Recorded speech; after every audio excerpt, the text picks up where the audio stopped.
Chapter 1075. Ma Si stood straight at the door. When he reported to Li Huaqing, he never looked at Chen Fengqing out of the corner of his eyes. The smoke lingered in the office. Li Huaqing nodded.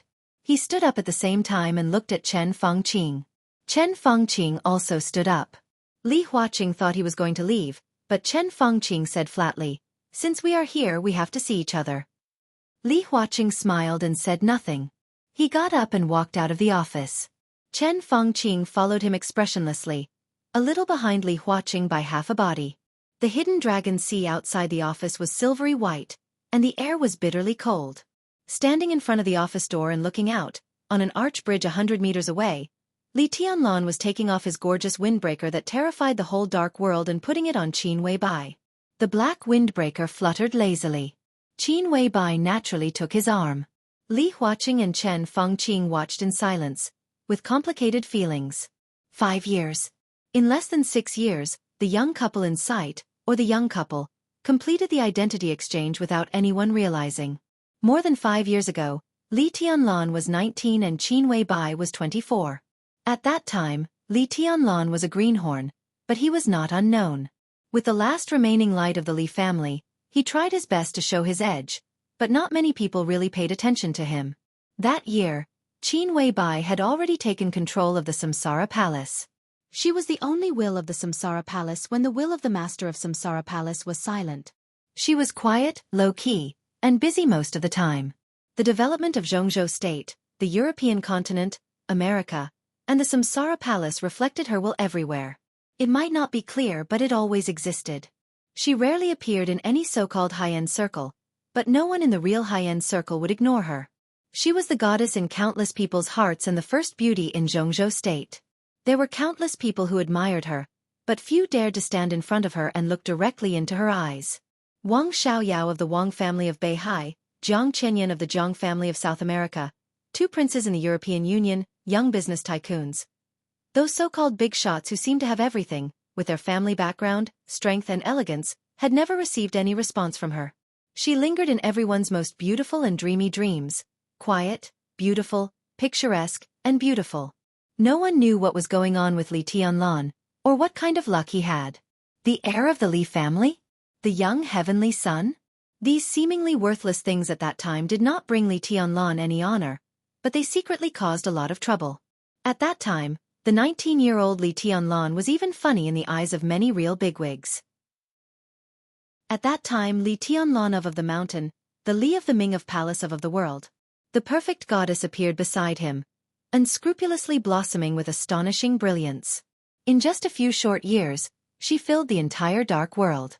In the final battle of Heaven Capital, the purgatory of Heaven Capital rose. Then came the chaos of Snow Country.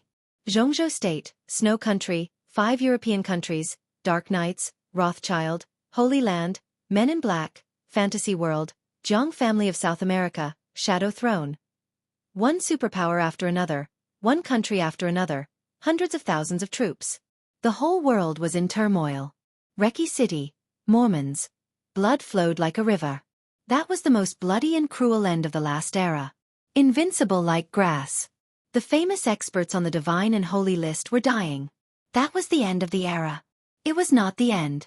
Instead, it completely shattered the whole structure of the whole era in a way that no one could imagine. The light of the eternal sword above Mormons, with the lingering sound of that era, shattered all the shadows, and directly opened the door to a new era. Just like now.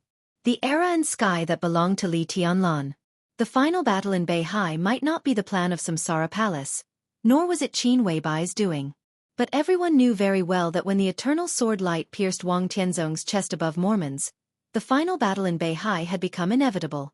There was no need to plan anything, no need to push anything.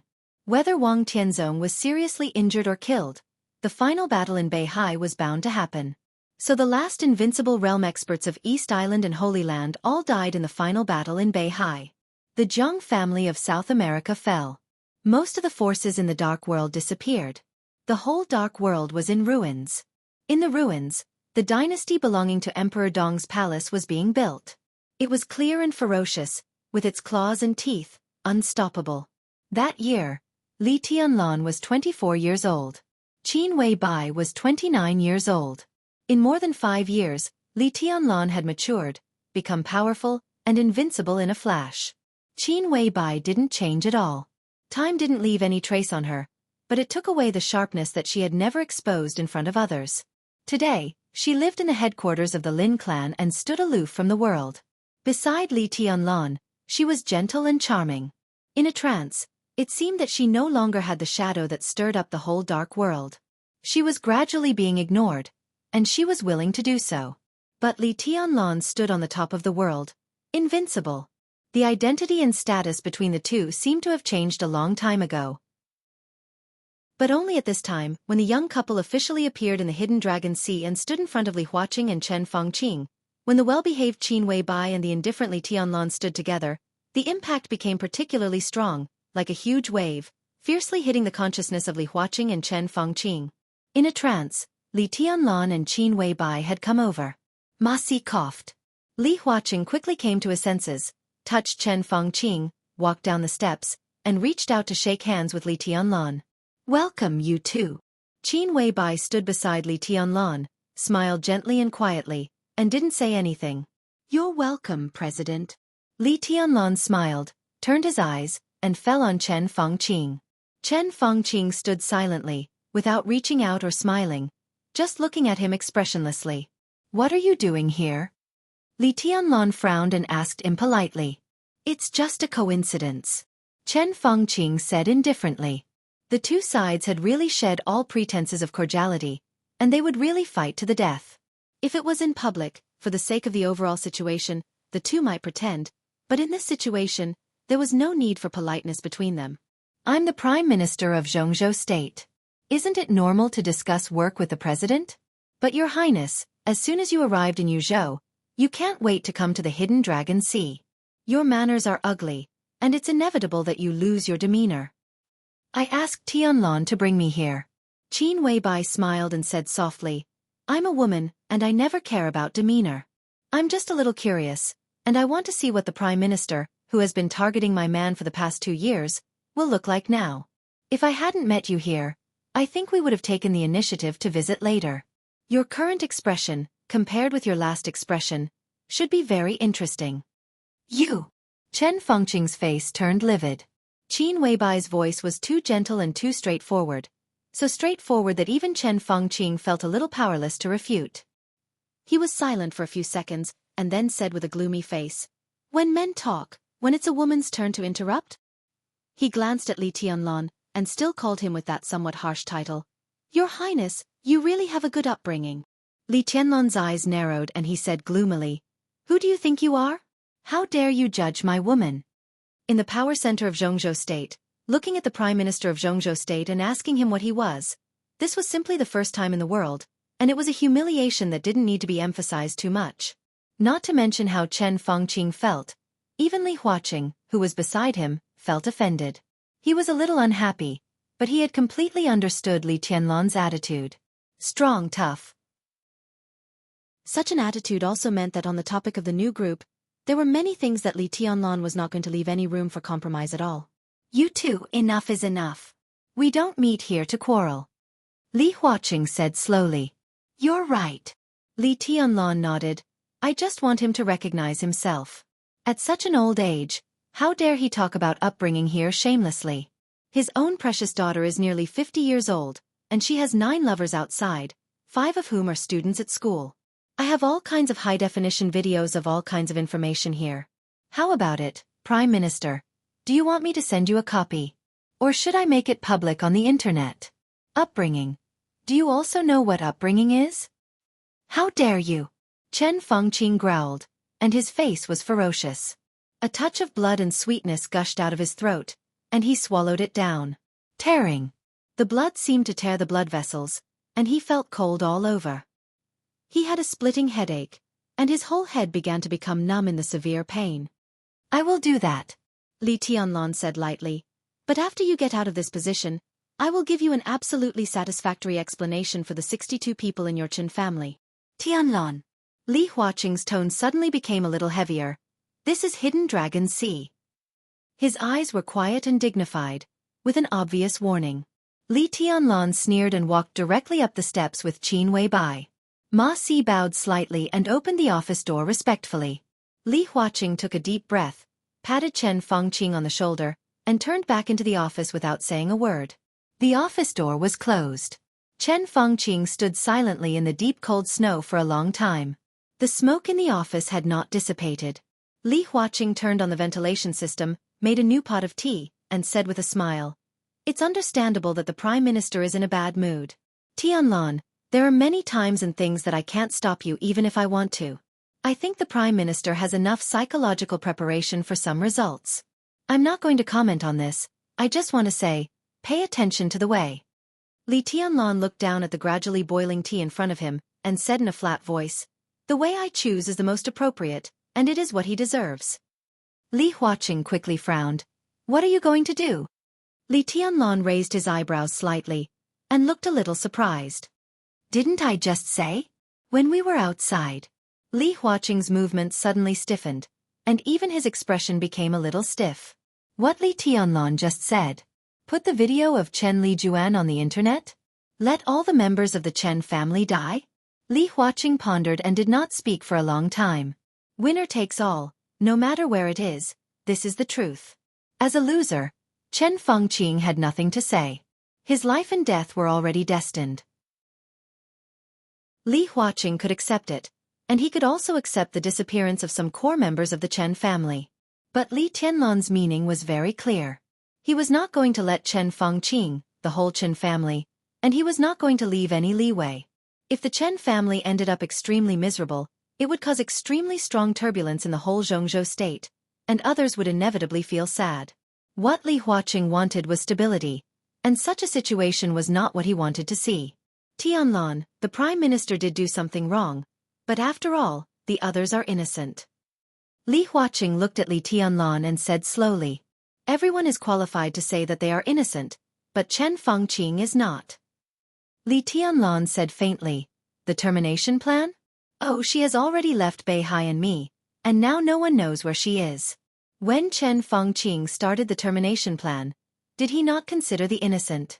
According to his style, if the battle in Beihai fails, or if we don't stand the pressure in the past 2 years, what will happen to Beihai? What will happen to Emperor Dong's palace? Li Tianlan looked at Chen Fengqing and said faintly, "It's all the same. I can be sure that if we lose, no one will say that they are innocent, including you." Li Huaqing looked away a little awkwardly.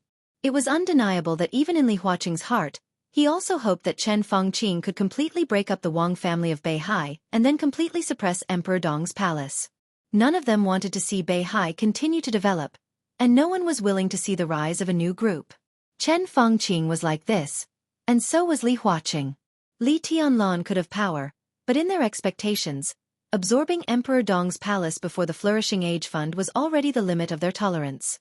Completely suppressing Emperor Dong's palace and maximizing his personal strength and future was the most correct way of governing a country. It had nothing to do with right or wrong. From the perspective of the overall interests of Jianghu state, this was the position that a ruler must have. Chen Fengqing did so. So did Li Huaqing. The only difference between the two was that Chen Fengqing didn't believe in evil when he found that things couldn't be done. He stubbornly insisted on doing it. He used unorthodox methods and unconventional methods, and even joined hands with East Island to start the battle in Beihai. But in the end, he still failed. Li Huaqing was much smarter and calmer than Chen Fengqing. After finding that things couldn't be done, he quickly adjusted his mentality and accepted the reality. He was still trying to control the situation within the scope of his control.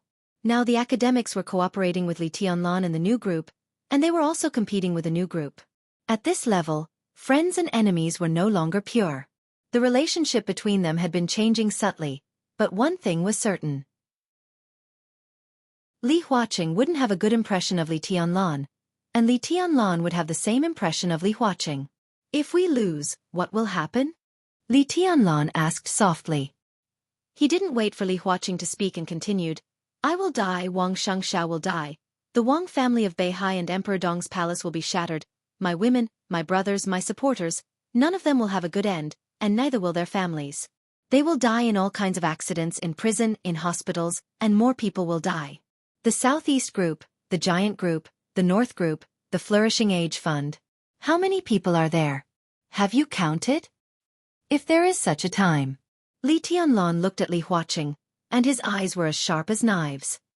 Will someone stand in your position and say that they are innocent? First of all, will you? Li Huaqing opened his mouth and was about to say something, but Li Tianlan had already said directly, "It doesn't matter whether I will or not." His voice was cold, with a kind of extreme confidence and strength. Because I will not lose. All those who touch the bottom line of Emperor Dong's palace should think about Chen Fengqing's end in the future. Li Huaqing was silent. Dead silence. After a long time, he took a deep breath and said slowly, "Do you know how many years the Prime Minister has worked in Jianghu State and what he has done for Jianghu State?" "I know, and I can even understand," Li Tianlan said lightly, "but this is not a reason to be forgiven. Families and countries are never completely consistent. I recognize his contribution to Jianghu State, and I recognize everyone, every director, and every member of parliament. Even Gu Xingyun, from the perspective of Jianghu State, is not a bad person. He has also made a lot of contributions to Jianghu State over the years. They all deserve respect, and so does Chen Fengqing." Li Tianlan said calmly, "But this can't be a reason for them to hurt Emperor Dong's palace, nor a reason for me to forgive them. I can do what they can do in the future. I don't have such a long-term vision, and I don't have your so-called overall situation. I only know one thing. Whoever dares to hurt the people around me, Emperor Dong's palace will kill his whole family. He is a meritorious minister, a hero, and he can be anyone. But in my eyes, he is an enemy." Li Huaqing sighed, feeling a little helpless. It was not until this time that he understood why Li Tianlan came directly to Hidden Dragon Sea after arriving in Yuzhou. To discuss some problems of the new group? Maybe there was a reason for this. But the most important thing was that Li Tianlan came here to give him a notice. A notice on how to deal with Chen Fengqing. It was not a discussion, but a notice. So no one could stop Li Tianlan. Chen Fengqing's position was very high, and he had done a lot of hard work. But he chose to become Li Tianlan's enemy. The termination plan was against Wang Yuetong. The battle in North Sea seemed to be against North Sea, but in fact, it was also against Emperor Dong's palace. Li Tianlan could not tolerate all of this. So Li Tianlan wanted to retaliate against Chen Fengqing in the cruelest, coldest, and most gloomy way. He wanted everyone to see what would happen to those who went against Emperor Dong's palace. Since the rise of Emperor Dong's palace, Chen Fengqing was the first opponent with enough qualifications and status. Li Tianlan needed to build the deterrent force of Emperor Dong's palace with his and his family's blood and lives. Put it down gently? It seemed reasonable, but it was not in line with the future of Emperor Dong's palace. What Li Tianlan wanted to do in Yuzhou this time was to be unreasonable. Li Tianlan took out a cigarette and suddenly said, "I'm hungry. Order something to eat." "Shall I order something?" Qin Weibai, who was sitting next to Li Tianlan, stood up with a smile. The food and drink in Hidden Dragon Sea was very rich, but if they only ordered according to the specifications of working meals, everything would be simple. "No need." Li Huaqing smiled and said, "Let Ma Si go." He reached out to touch the call button beside him, but suddenly there was a gentle knock on the door. Ma Si walked in and reported softly, "President, Your Majesty, the Prime Minister has left." Li Huaqing glanced at Ma Si with some doubts. Chen Fengqing did not follow in, so he would not stand outside all the time. It was natural for him to leave. Ma Si glanced at Li Tianlan and hesitated. "Say it. Don't be so hesitant." Li Huaqing shook his head. Well, the Prime Minister returned to his office, sorted out a lot of documents, and then left the office. "Look at the direction." After a pause, Ma Si looked at Li Huaqing's face and whispered, "Look at the direction. The Prime Minister should be going to the office of the Vice Minister, Hua Zhengyang." Li Tianlan lowered his head, and his eyes suddenly became a little fierce. Li Huaqing narrowed his eyes. He nodded and said, "I see. You inform the canteen to make a few dishes for dinner." Ma Si nodded and closed the door again. At the same time, in the Hidden Dragon Sea, Chen Fengqing came to the door of the Winter Pavilion with a big box full of documents. The Winter Pavilion was the residence and office of Hua Zhengyang, the Vice Minister of Jianghu State. Perhaps for the sake of convenient communication, it was very close to the Green Flower Hall where Chen Fengqing lived. When Chen Fengqing walked over, he just paused outside the door and then walked straight in. Prime Minister. The secretary, who had obviously noticed Chen Fengqing, stood up and smiled respectfully. Chen Fengqing nodded and asked directly, "Is Comrade Zheng Yang here?" The secretary would have noticed him on his way here. In the past, Hua Zhengyang should have come out to greet him. But now, Chen Fengqing laughed at himself and didn't bother to care about it. But what he didn't expect was the secretary's answer. The secretary's voice was still respectful, with an obvious apology. "Prime Minister, I'm sorry. Vice Minister Hua is not feeling well today. He went to the backyard to sleep an hour ago." Chen Fengqing was obviously stunned for a moment. He looked at the door behind the secretary. A little light came through the crack in the door. It was quiet inside the door. Chen Fengqing was silent for a long time. There was obviously someone in the office behind the secretary. This was the office of the Vice Minister of Jianghu State. If he was not inside, who could go in? Who dared to go in? And the secretary was sitting here at this time. If Hua Zhengyang was already resting, why was he sitting here? Everyone could figure out what was going on, and they would also understand Hua Zhengyang's subtext. That was, he didn't want to see him. The reason for the other party's refusal was not clever, but it was very clear.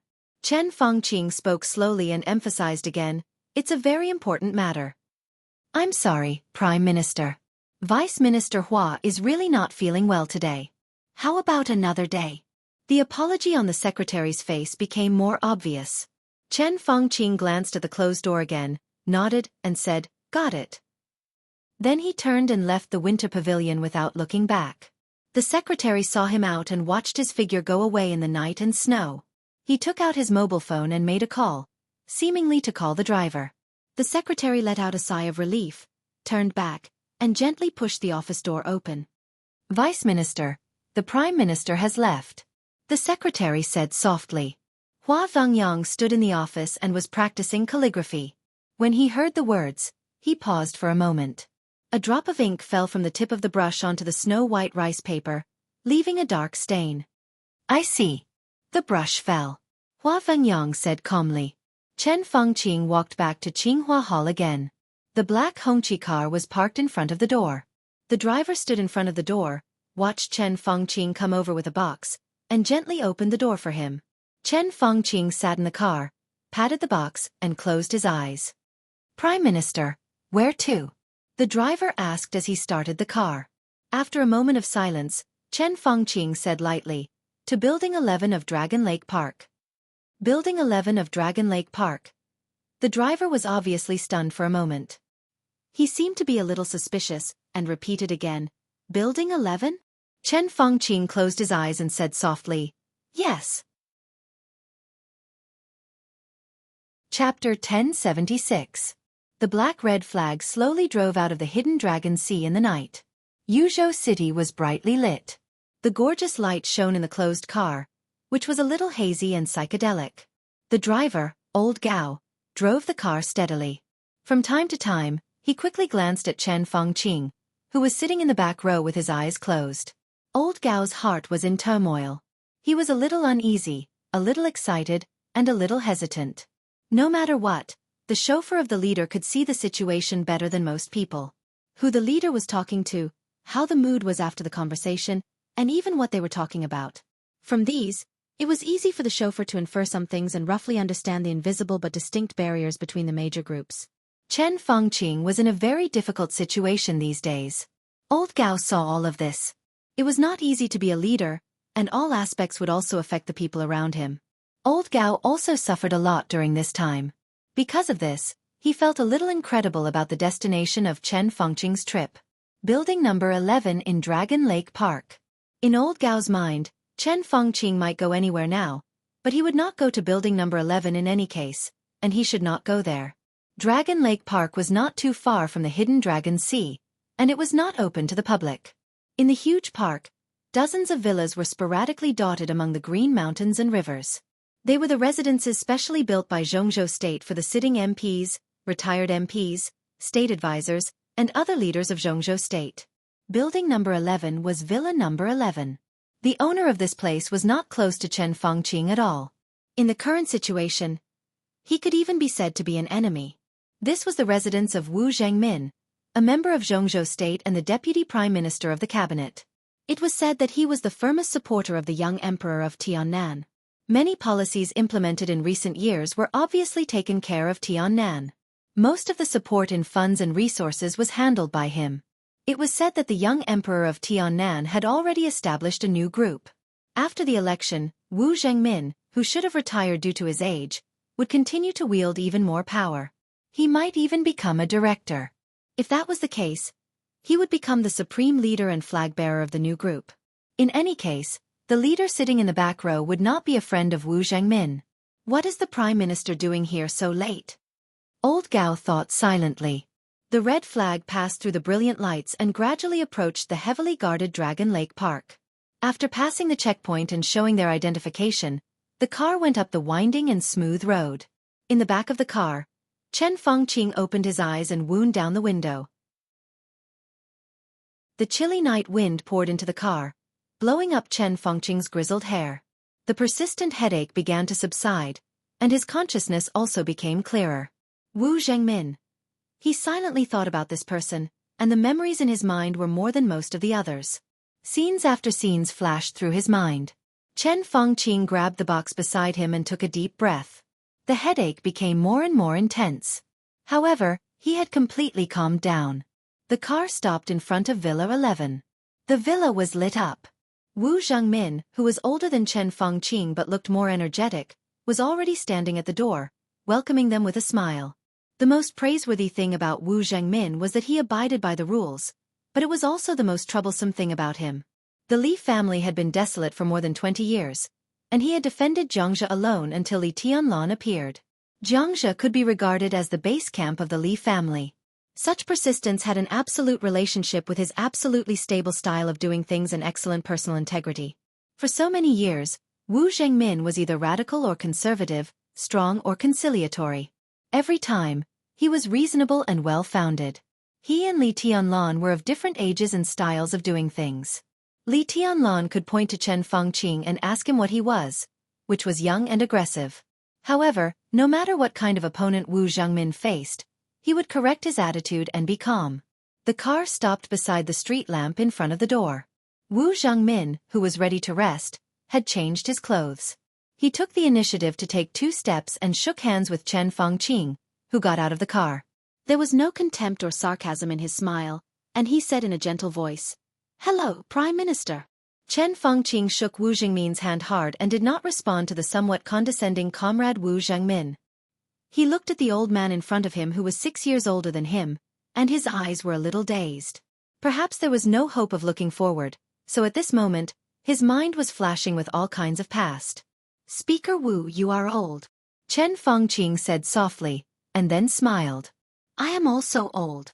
Wu Zhengmin was stunned. Mayor Wu. This title with the power of time seemed to pull him back to decades ago. Yes, decades ago when Wu Zhengmin had just emerged, he used to be the mayor of a city in Jianghu province, and at that time, Chen Fengqing was the deputy mayor of that city. To a certain extent many years ago, the two of them had worked together. At that time, Chen Fengqing was still Wu Zhengmin's direct subordinate.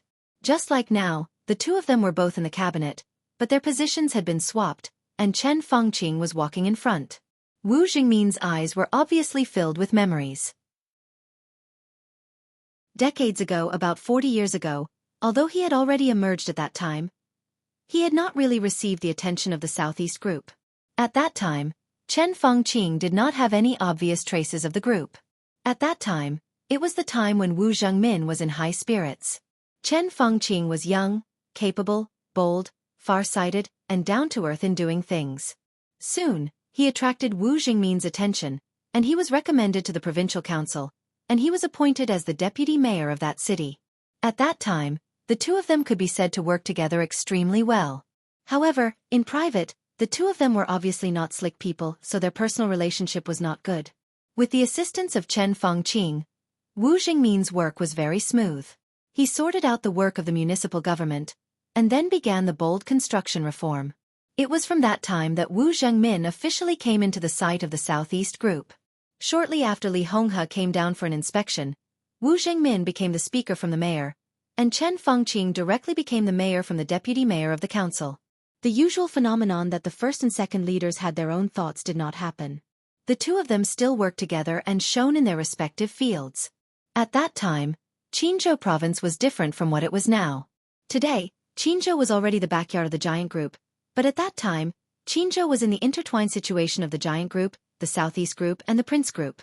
In such a complicated political environment, the rapid development of the small city in Jianghu attracted the attention of countless people. Wu Zhengmin began to become important in the southeast group. At the same time, many people began to contact Chen Fengqing.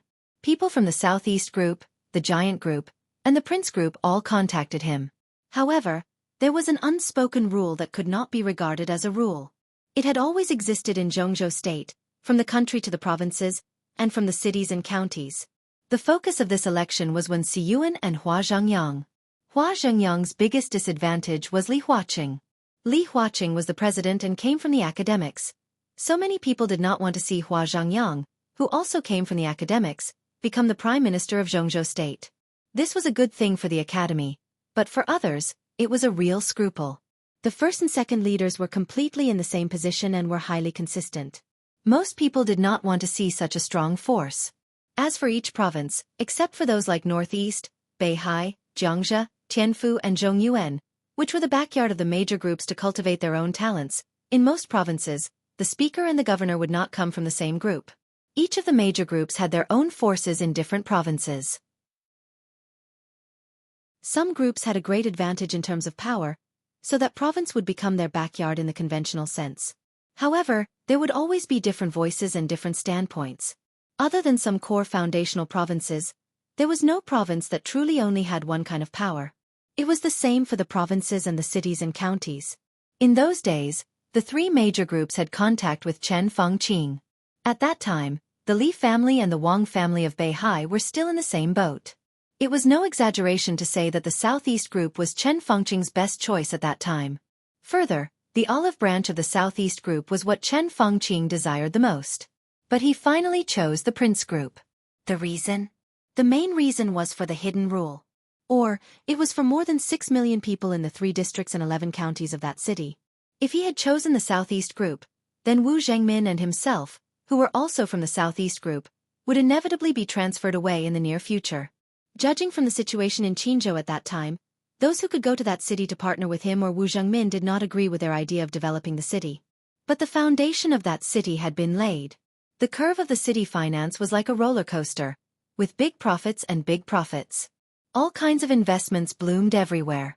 At the same time, the various mortgages in the city and the funds raised by the people also reached an extremely terrifying number. That period was the most critical period for that city. Wu Zhengmin and Chen Fengqing cooperated best. If either of them were to leave, it would cause turmoil in the situation. If another person who did not agree with their concept of development came, it would affect the whole situation. In the end, there might be unimaginable chaos, which would then lead to an incomparably huge social problem. At that time, the future of that city would be destroyed, and the future of the two would also be destroyed. So Chen Fengqing chose the prince group, which was second only to the southeast group at that time, and successfully stayed. Such a choice, no matter whether it was right or wrong, at least bought nearly 4 years for him and Wu Zhengmin. In those 4 years, that city quickly established everything and walked on the most correct path. 4 years later, Wu Zhengmin was transferred from Jianghu to Minnan. In the following years, Chen Fengqing was transferred from Jianghu to Tianfu. Then, Wu Zhengmin went from Minnan to Jiangxia, and Chen Fengqing went from Tianfu to the southwest. The two dazzling stars of that era gradually drifted away and never worked together again. Wu Zhengmin rose from Jiangxia and became the speaker of Jiangxia. The Li family collapsed, and he was firmly fixed on the position of the speaker of Jiangxia. For decades, he did not advance or retreat, and he was as stable as a rock. Chen Fengqing rushed out of Tiannan, entered Yuzhou, entered the cabinet, and became the prime minister. The different trajectories were getting farther and farther away, and the tacit understanding between the two seemed to be fading. However, the city that they had once developed reasonably was left behind. The city located in the hinterland of Qinchuan, 800 miles away, was thriving. The two silently watched its development get better and better. The city, known as the first capital in the world, gradually became the new provincial capital of Qinzhou and a dazzling pearl in the central area of Jianghu state, blooming the light that the two of them had condensed for several years. That was an extremely beautiful memory. Wu Zhengmin was silent for a long time before he patted Chen Fengqing's arm hard and said with some emotion, "Yes, I'm old, and my hair is white." At this moment, looking at the Prime Minister who was at the end of his rope, he was reminded of the young man who excitedly talked about the country with him decades ago. He was full of energy, high-spirited, and ambitious as he planned the city. The past was like smoke, vivid in his mind. Once again, he thought of the question that he had thought about countless times. If Chen Fengqing had chosen the Southeast Group, with his ability, he would have been highly valued by Li Honghe. If Chen Fengqing had chosen the Southeast Group, in that era, the Li family would have had two incomparably brilliant stars. The Li family's Gemini stars. Maybe the treason case would not have happened. Maybe. There were too many maybes, too many ifs. But they all became the reality. There were no ifs. No one would have thought that the choice back then would bring Chen Fengqing to the present situation. Similarly, no one would have thought that when Chen Fengqing, who had surpassed the old leader one step ahead, was in a hopeless situation, his old leader came back from the dead and returned to the power center, and was still thriving. Life was like a drama, with ups and downs. Every rise and fall was fate. Wu Zhengmin smiled and reached out sideways. "Please come in." Chen Fengqing's eyes seemed to become warm quietly. He held the suitcase tightly in one hand and walked into the villa with Wu Zhengmin. Wu Zhengmin made a pot of Yuzhou-scented tea for him, and the fragrance was overflowing. He sat opposite Chen Fengqing, pushed the cigarette in front of him to him, and said with a smile, "Catching up." Naturally, casually, and straightforwardly. Everything felt like it was yesterday. The tacit understanding that they thought had faded did not fade, but the two of them deliberately hid it. Now, with the change of mentality, everything Wu Zhengmin did was no different from what he did decades ago. In the living room, the figures of the two old men seemed to go back in time and return to the office decades ago, which was far less luxurious than it was now. Chen Fengqing's headache seemed to have eased a lot. He smiled, took out a cigarette, lit it and whispered, "Business." Wu Zhengmin nodded and continued to wait for Chen Fengqing to speak. Chen Fengqing opened the suitcase. Inside the box were stacks upon stacks of documents. "I've sorted them out in recent years." Chen Fengqing smiled and said, "I've put forward some bills at the cabinet meeting." "Well, you should know about them in the past 2 years." Chen Fengqing said with a wider smile. This might be the reason why he came here without hesitation after not seeing Hua Zhangyang. Wu Zhengmin had been in the cabinet for more than 2 years. Others might not have noticed it, but Chen Fengqing remembered it clearly. Because of their different positions, the contradiction between the two would become very sharp. However, Wu Zhengmin had never opposed the proposals that Chen Fengqing put forward at the cabinet meeting. Instead, he would try his best to support them. The development of the two was really consistent to some extent. "I still remember." Wu Zhengmin nodded and said, "In fact, even if the bill was rejected, I don't think you're wrong. It's just that the time is not right. It takes time." "Yes," Chen Fengqing said softly, "sometimes, I'm a little impatient. 10,000 years is too long. Seize every minute." Wu Zhengmin said with a smile. Chen Fengqing raised the corner of his mouth in self-mockery and said with some regret, "Unfortunately, I don't have time. So I brought all these here today, and I can only ask you to help me." Wu Zhengmin did not speak. He knew that Chen Fengqing did not mean to ask him to plead for Li Tianlan, and it was impossible for Wu Zhengmin to plead for Chen Fengqing. In fact, if he spoke, Li Tianlan might be unhappy, but he would give Wu Zhengmin face after all. But the biggest degree of this face was to spare Chen Fengqing's life. This life meant nothing to Chen Fengqing now. These are some proposals about new energy. This is about the reform of the cabinet system. The reform of education and healthcare. This is a detailed plan for the real estate industry. These are some measures to reduce the burden on farmers. Chen Fengqing took out one document after another and placed them in front of Wu Zhengmin like a hill. Many of the documents were never taken out by Chen Fengqing at the cabinet meeting, but they were extremely precious. They were the condensation of all his wisdom and efforts. Chen Fengqing introduced them tirelessly. Time gradually passed in his voice. The night was getting darker. Wu Zhengmin was in high spirits. Chen Fengqing's voice was calm and peaceful, with trust. He knew Wu Zhengmin. Maybe it was Wu Zhengmin decades ago. But he believed that there were always some characteristics that time could not wash away. He could work hard for the Li family for decades. Then he could also do his best for Jianghu state. It was not until nearly 4 o'clock in the night that Chen Fengqing finished saying everything he wanted to say. He put all the materials back into the box, took away 2 proposals that were really not very mature, and then handed the whole box to Wu Zhengmin. Wu Zhengmin took it with both hands with a solemn face. The 2 of them shook hands tightly. Want to have some supper? Wu Zhengmin smiled and looked at his watch again. It should be breakfast now. Forget it. Chen Fengqing shook his head. I'll go back now. I'll go around the Hidden Dragon Sea and eat something by the way. I like the tofu pudding in the Hidden Dragon Sea. It's better than here. Wu Zhengmin laughed and looked at Chen Fengqing. He saw relaxation and endless calmness in his eyes. Until now, I can say that I have really done everything I can for Jianghu state. Chen Fengqing laughed. Whether it's merits or demerits, let the later generations judge. He let go of Wu Zhengmin's palm. Let's go. You don't have to see me off. Wu Zhengmin insisted on seeing him out of the villa. Chen Fengqing walked to his car in the night without looking back. He casually waved his hand behind him and then walked forward calmly. He walked to his own doomsday. Chapter 1077. It was early morning in the Hidden Dragon Sea, and everything was quiet. When the car passed the first checkpoint in the Hidden Dragon Sea, snowflakes fell over Yuzhou again. The snowflakes were like stars, getting bigger and bigger. When the car officially entered the gate of the Hidden Dragon Sea, there was a faint layer of white on the main road that had been cleaned. His head began to hurt again. Chen Fengqing rubbed his forehead hard, and his body trembled a little. He had had a headache for several years. The most advice his private doctor gave him was that he should rest more, pay attention to his diet and lifestyle, and smoke less. However, in his position, he couldn't do these seemingly reasonable and common suggestions at all. As the business became more and more heavy recently, he began to take painkillers. However, the pain kept getting worse, and it seemed that even painkillers had lost their effect. Stop the car. Chen Fengqing ordered in a low voice. The black-red flag stopped on the main road of the Hidden Dragon Sea, which was covered with snow. Chen Fengqing opened the door. The cold wind blew in, and his headache was slightly relieved. He felt much better. Xiao Gao, thank you for your hard work tonight. Chen Fengqing glanced at the driver. Go back.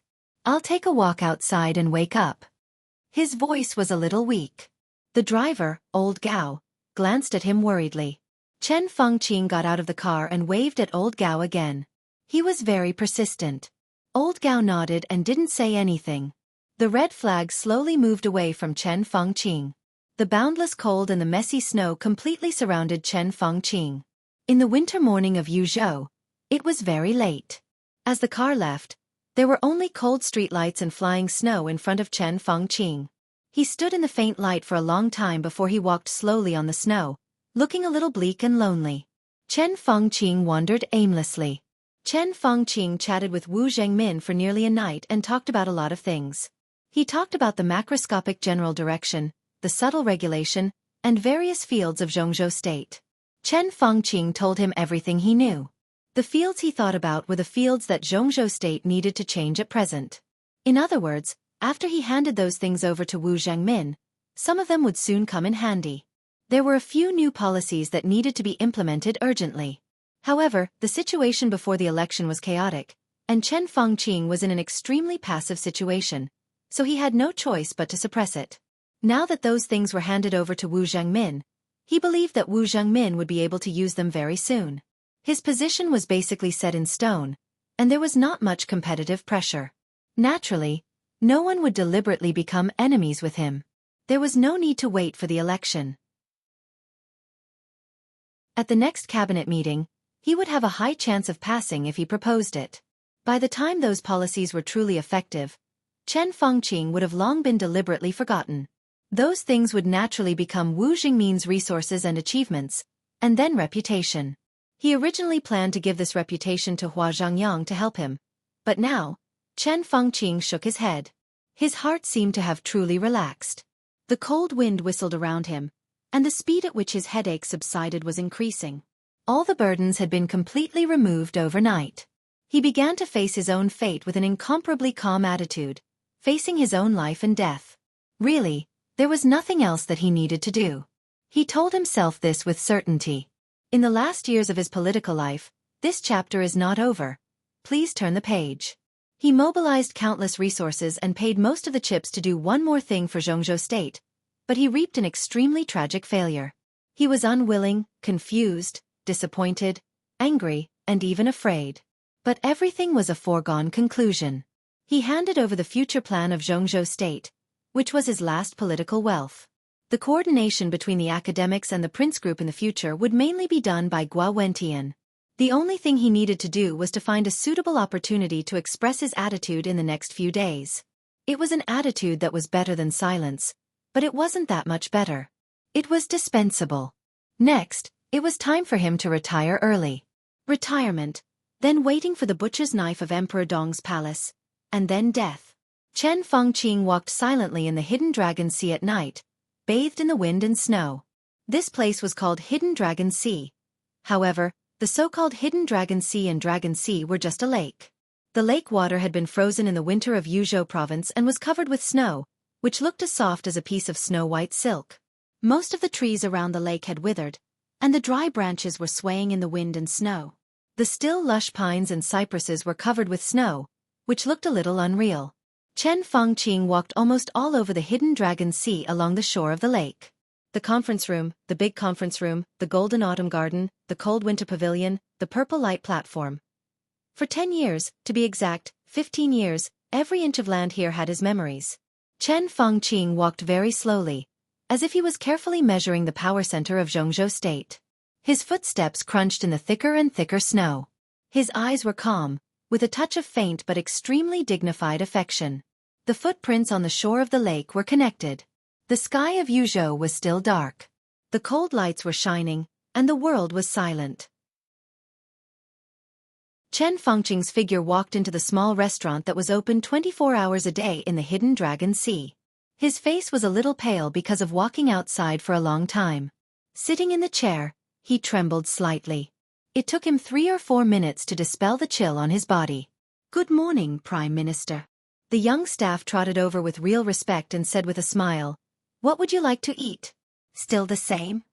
Chen Fengqing replied with a and said with a smile, "One more." "The Prime Minister is hungry. Please wait a moment." The staff nodded with a smile and walked into the backstage. In the face of the Prime Minister of Jianghu state, he was obviously not very formal. In fact, outside of work, his character had always been extremely gentle. Among all the directors of Jianghu state, those who came to the restaurant in the middle of the night or came to the restaurant to order food were basically Chen Fengqing or the people in Chen Fengqing's office. Gradually, the night staff in the restaurant might be a small group of people who were most familiar with him except for the secretary. The tofu pudding and youtiao were soon served. Facing the breakfast that he had not been tired of for many years, Chen Fengqing didn't know why he suddenly felt that this meal was particularly delicious. His headache seemed to be completely relieved when he ate. It might also be the painkillers played a role. Chen Fengqing had a good appetite. After drinking 2 bowls of tofu pudding and eating 3 youtiao, he stood up contentedly and wrapped the remaining youtiao in a paper bag. He planned to eat it casually after getting up at noon. After saying goodbye to the staff, Chen Fengqing slowly walked out of the restaurant with the youtiao in the paper bag. The increasing snowstorm quickly drowned Chen Fengqing's figure. In the incomparably wide field of view of the Hidden Dragon Sea, the lights were cold, the wind and snow were all over the sky. This chapter is not over. Please turn the page. Stumbling. After seeing them off, Li Huaqing, who had not slept all night, stood in front of his window and quietly looked at the extremely blurred figure in the wind and snow. There was no light in the warm room. His body was motionless, like a statue standing in front of the window. The room was quiet. Until Li Huaqing took the initiative to break the silence. "The last time I saw a similar figure was more than 20 years ago, also in this place, also in a snowstorm, also in the early morning." Li Huaqing suddenly said. "More than 20 years ago?" Beside Li Huaqing stood a man who looked less than 40 years old, between a young man and a middle-aged man. His appearance was blurred in the darkness, but his posture was extremely straight. He was also looking at the figure, then quickly glanced at Li Huaqing and said with a smile, "Dad, more than 20 years ago, you were still in Liaodong, weren't you?" Li Huaqing also smiled and looked at his son. His son was called Li Xiuqi. He did not engage in politics, but was a major general in the Zhongzhou Navy. It was rare for him to have a holiday.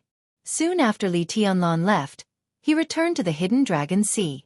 The father and son talked all night and happened to see Chen Fengqing at this time.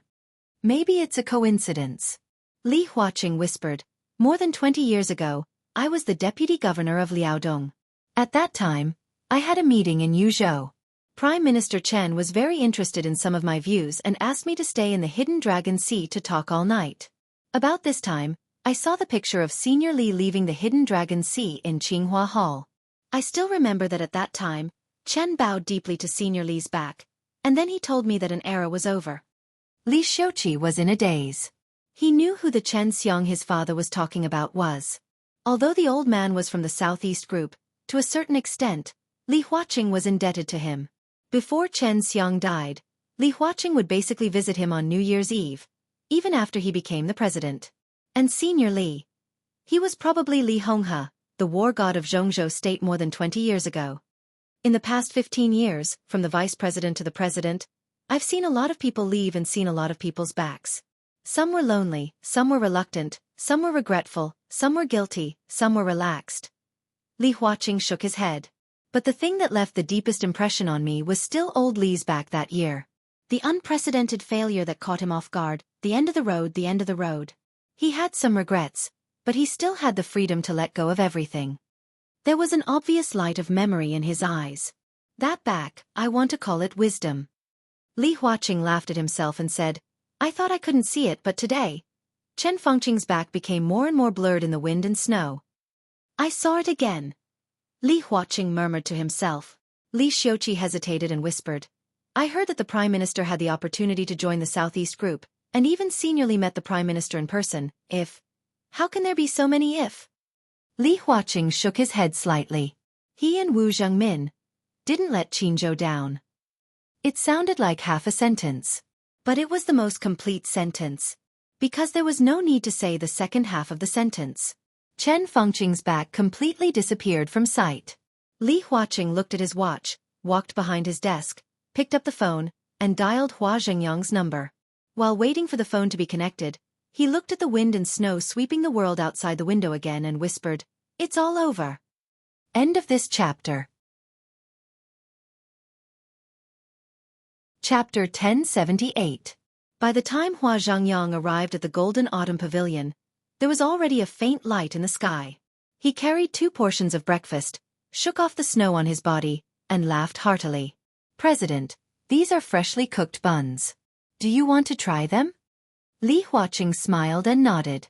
He put down the internal reference document in his hand and went to the dining room. Hua Zhengyang hurriedly poured some vinegar and began to make soup. His movements were natural. Li Huaqing smiled as he watched Hua Zhengyang busy himself. "Are you in a good mood?" "I like snow." Hua Zhengyang laughed and said, "Every time it snows, it reminds me of my hometown. I haven't been back for many years. Some time ago, someone from my hometown came to visit me and gave me 2 ginseng. I made 2 bottles of wine. I'll bring you a bottle later." Li Huaqing nodded and took a bite of the bun. It was different from Chen Fengqing and Guo Wentian of the Prince Group. He was also different from Wan Qingyun and Ji Wenzhang of the Southeast Group. The relationship between Li Huaqing and Hua Zhengyang was even different from that between Dongqing Wudi and Zhou Mulin in the Giant Group. In front of Li Huaqing, Zhuang Huayang's carefree attitude always carried a clear hint of respect and deference, which included deep gratitude, admiration, awe, and intimacy. The leaders of the other corporations might have different positions, but they treated each other equally. Only Hua Zhengyang was like a subordinate in front of Li Huaqing. In fact, the two of them had a clear relationship of superior and subordinate in their political careers. When Li Huaqing was the governor of Liaodong, Hua Zhengyang was the deputy governor. When Li Huaqing was the speaker of Liaodong, Hua Zhengyang was the deputy speaker. After entering Yuzhou, Li Huaqing was the vice president, and Hua Zhengyang was transferred to the Ministry of Personnel as the second leader. 5 years later, Li Huaqing successfully ascended to the top, and Hua Zhangyang entered the parliament and became the minister of the Ministry of Personnel of Jianghu State. When Li Huaqing was re-elected for the second time, Hua Zhangyang entered the cabinet and became the second prime minister until now. The academics was the youngest group in Jianghu State except for the Special Warfare Group. Unlike the Special Warfare Group, which had an inherently flawed structure, their structure was extremely rigorous and complete. They grew from a large regional group to a ruling group that influenced the entire Jianghu State. Any word could be used without reservation to describe Li Huaqing, and it was no exaggeration at all. His contributions were undeniable, and he was a man of great talent and bold vision. Li Huaqing completely deserved such an evaluation. The development trajectory of the academic faction was almost the same as Li Huaqing's rise. The entire academic faction was almost carried on his shoulders by his own strength and continued to grow. His ideals influenced everyone in the academics, which made the entire academics the most energetic group among the 6 major groups. It was full of vitality. However, the short rise time also meant that the academics had shortcomings in all aspects. For example, it did not have a close enough relationship with many retired but influential old people, which was a huge disadvantage that the academics had not been able to reverse so far. Another example was that there was not enough talent reserve in too short a time, let alone a perfect promotion framework, which the academics had not completely perfected so far. When the academics transferred by Xianxia, who was born in the giant group, to its backyard, Liaodong, to serve as the speaker, it was a second move that Li Huaqing planned to perfect the promotion framework of the academics. Bai Qingqian had outstanding ability and connections, and there was no need to doubt the strength of the giant group. The two groups could cooperate at the beginning, and the academics just wanted to use Bai Qingqian to get the support of the giant group. In their original plan, in this election, they wanted to push Bai Qingqian to the position of a member of parliament of Jianghu State and promote in Liaodong province. In the next few years they would work hard to stabilize this concept, so that Liaodong could get a political status similar to Wuxia, Nanyue, Beijiang, or Huating, the north, the southwest, and Yuzhou. Simply put, it was to make it a practice for the speaker of Liaodong to enter the parliament, so as to completely perfect their promotion framework. This was the goal that any group had to work hard to perfect. The so-called promotion framework, to put it bluntly, was a stable internal promotion path from an ordinary staff member to a member of parliament of Jianghu State. This also guaranteed that in every election, at least one member of the group would be in their own hands. His position was completely in the hands of the group, that was, it was decided internally, and other groups could not take action. Only by establishing this position could the people in this position be guaranteed to be promoted when the group encountered a major crisis, and then ensure that the voice of the group in the top class of Jianghu State could be heard by others. Among the 6, only the academics did not have such a position at present. The Prince Group's southwest city was held by a member of parliament, and other groups could not intervene. In addition to the southwest, the Prince Group also owned Beijiang. The southeast group was even more excessive before. It held Beihai, Huating, and Wuxia, and the leaders of these 3 places were bound to be members of parliament. Wuxia had fallen more than a decade ago, and Wuxia was now controlled by Wang Qinglei. Even so, Beihai still had Beihai province as the top of its promotion framework. The declining North Group also had Northern City in its hands. The giant group had Yuzhou and several fixed positions in the army headquarters. Even the new group had already locked in Nanyue. Only the academics' efforts in this regard in recent years had hit a wall everywhere. All the major groups were quietly squeezing the development space of the academics. Li Huaqing's initial goal was Jiangshan and Beijiang province, which seemed to be in harmony with the Prince Group but was actually alienated. However, Jiangshan's mind was deep and unpredictable, and he had never expressed his position directly. After a few years, the academics set their eyes on Tibet. However, the situation in Tibet was complicated, and it was also difficult to be the backyard of the academics for a long time. After 10 years of games, the academics could only choose the place where it started, Liaodong. 5 years ago, Bai Qingqian was transferred to Liaodong, and then the council made a lot of big moves that were beneficial to Liaodong. A large amount of funds poured into the northeast, and Liaodong changed with each passing day. If it were not for the sudden rise of the new group, Bai Qingqian was likely to be elected as a member of parliament of Jianghu State in this election, and the promotion framework of the academics would have taken shape. And it would take the following time to stabilize. However, Li Tianlan and Emperor Dong's palace broke the plan of the academics, and Li Huaqing's plan was undoubtedly ruined again. Fortunately, he would continue to be re-elected after this election, and there were still 5 years to operate. Otherwise, once he retired, although Hua Zhengyang was still in power, it was really difficult for him to come up with a good solution in 5 years. At that time, the future of the academics was really a little worrying. All kinds of disadvantages always gave the emerging group the impression that although the academics was very powerful, it always lacked something. Until now, their structure was not perfect, and it could be imagined how difficult it was for Li Huaqing to rise in the beginning. Under such circumstances, it could be said that Hua Zhengyang was forced by Li Huaqing to make an exception and promote him. For Hua Zhengyang himself, Li Huaqing had an incomparable position in his heart. He was like a brother, a mentor, a guide, and even a father-like role. Although the age difference between the two was less than 10 years. From the original Liaodong to the current Hidden Dragon Sea. No matter where Hua Zhengyang was, he always regarded Li Huaqing as the most respected leader. He regarded Li Huaqing as the most respectable leader, and he was always respectful. Last night, the Prime Minister talked to me about his idea. Li Huaqing ate a bun and said slowly, for him, the situation is now out of control, and he is ready to accept the current situation. Hua Zhengyang looked at Li Huaqing in surprise. Accept the current situation? He was not familiar with Li Tianlan, but now the whole world knew Li Tianlan's character. How sensitive the election of Jianghu state was, and how crucial the emergence of the new group was, had now become the focus of attention of all countries in the world. Under such circumstances, Chen Fengqing was ready to accept the situation, which meant that he accepted death, and it was not only his death. Li Huaqing saw Hua Zhengyang's surprised look, and he was also a little surprised. You don't know? Hua Zhengyang shook his head in confusion and said with a smile. Although the Prime Minister doesn't have many chances now, there is always room for struggle. At the very least, he should be able to negotiate terms. Judging from his past behavior, he shouldn't give up so easily. Simple giving up. Li Huaqing murmured to himself and then shook his head. It's not simple at all. He held the bun, and it was a little tasteless. From a personal point of view, Chen Fengqing did have the possibility to struggle, but from the overall situation, accepting this outcome was the most stable way. Chen Fengqing's giving up was not simple, not at all. He thought silently and suddenly asked, didn't he tell you his plan last night? He and Guo Wentian have reached a consensus, and the Prince Group has decided to fully support you in controlling the cabinet.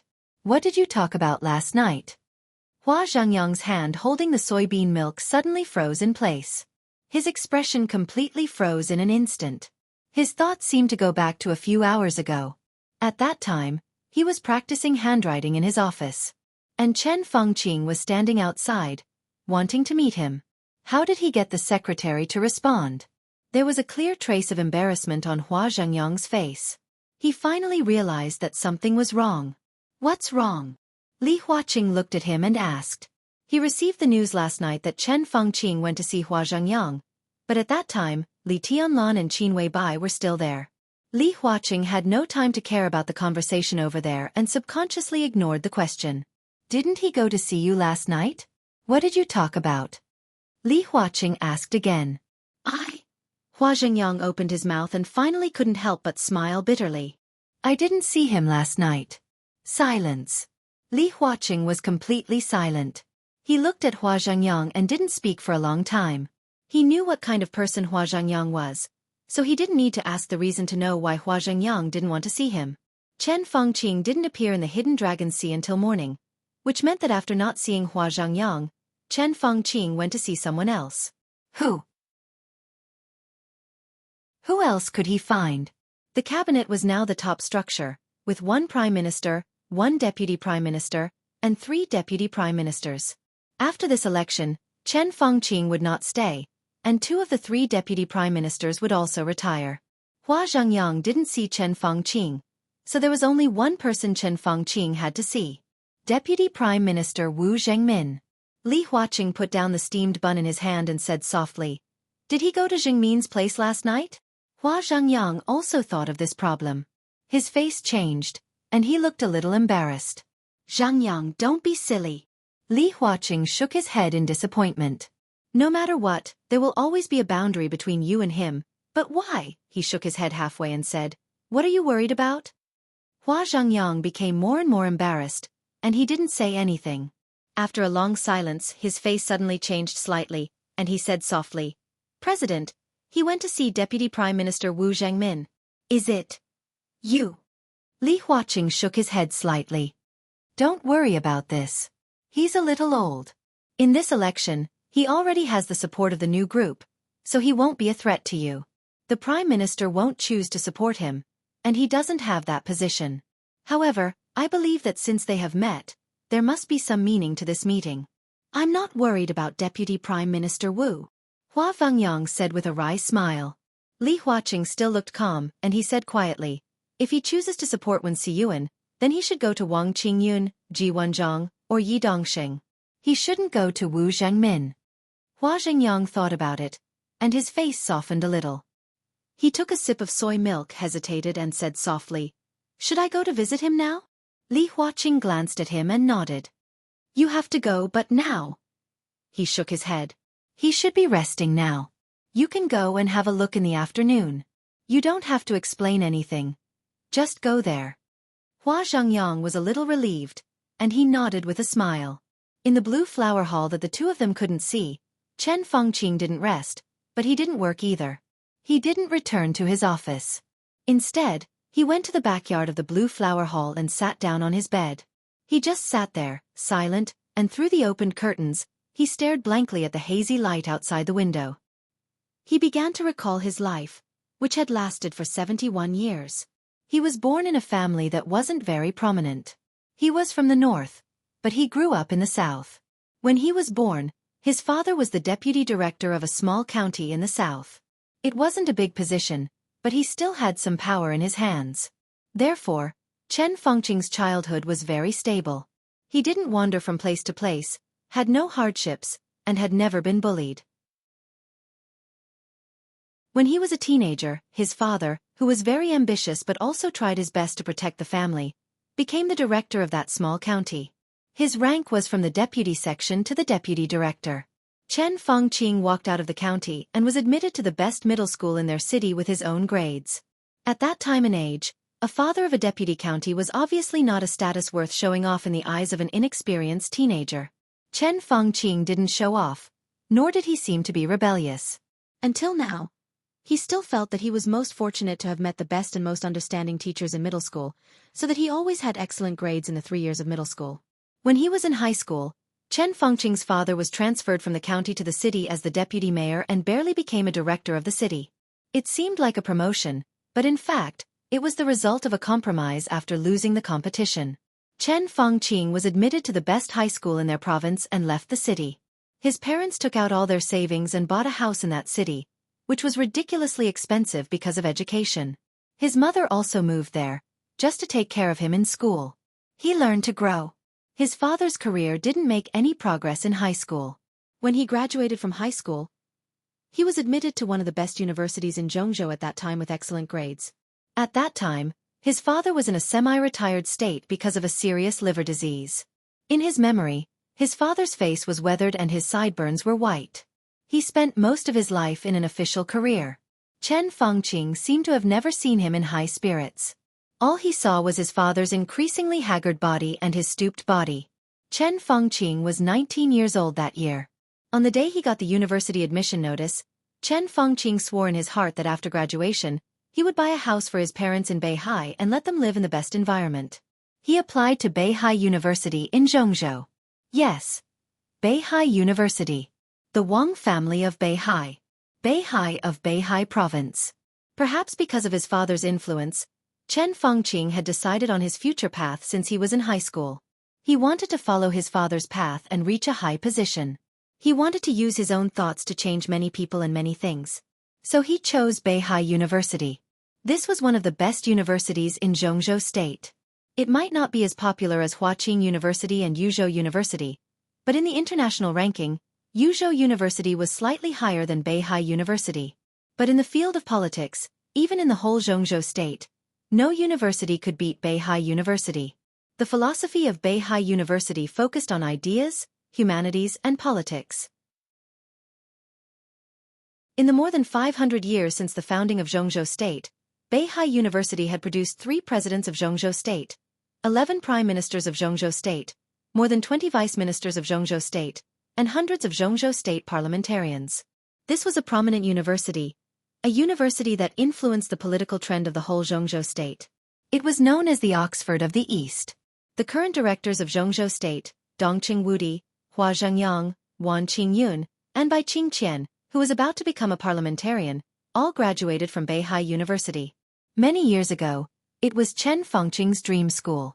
He entered Beihai as he wished and successfully completed the examination for civil servants of Beihai.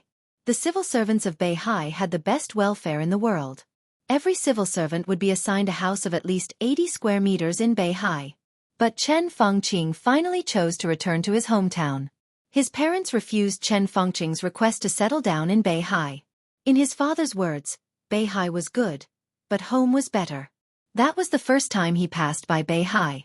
He entered the municipal government under his father's recommendation, served as a secretary in the county, went to the provincial government, and then was transferred to Qinzhou, where he met Wu Zhengmin. Chen Fengqing was 30 years old that year.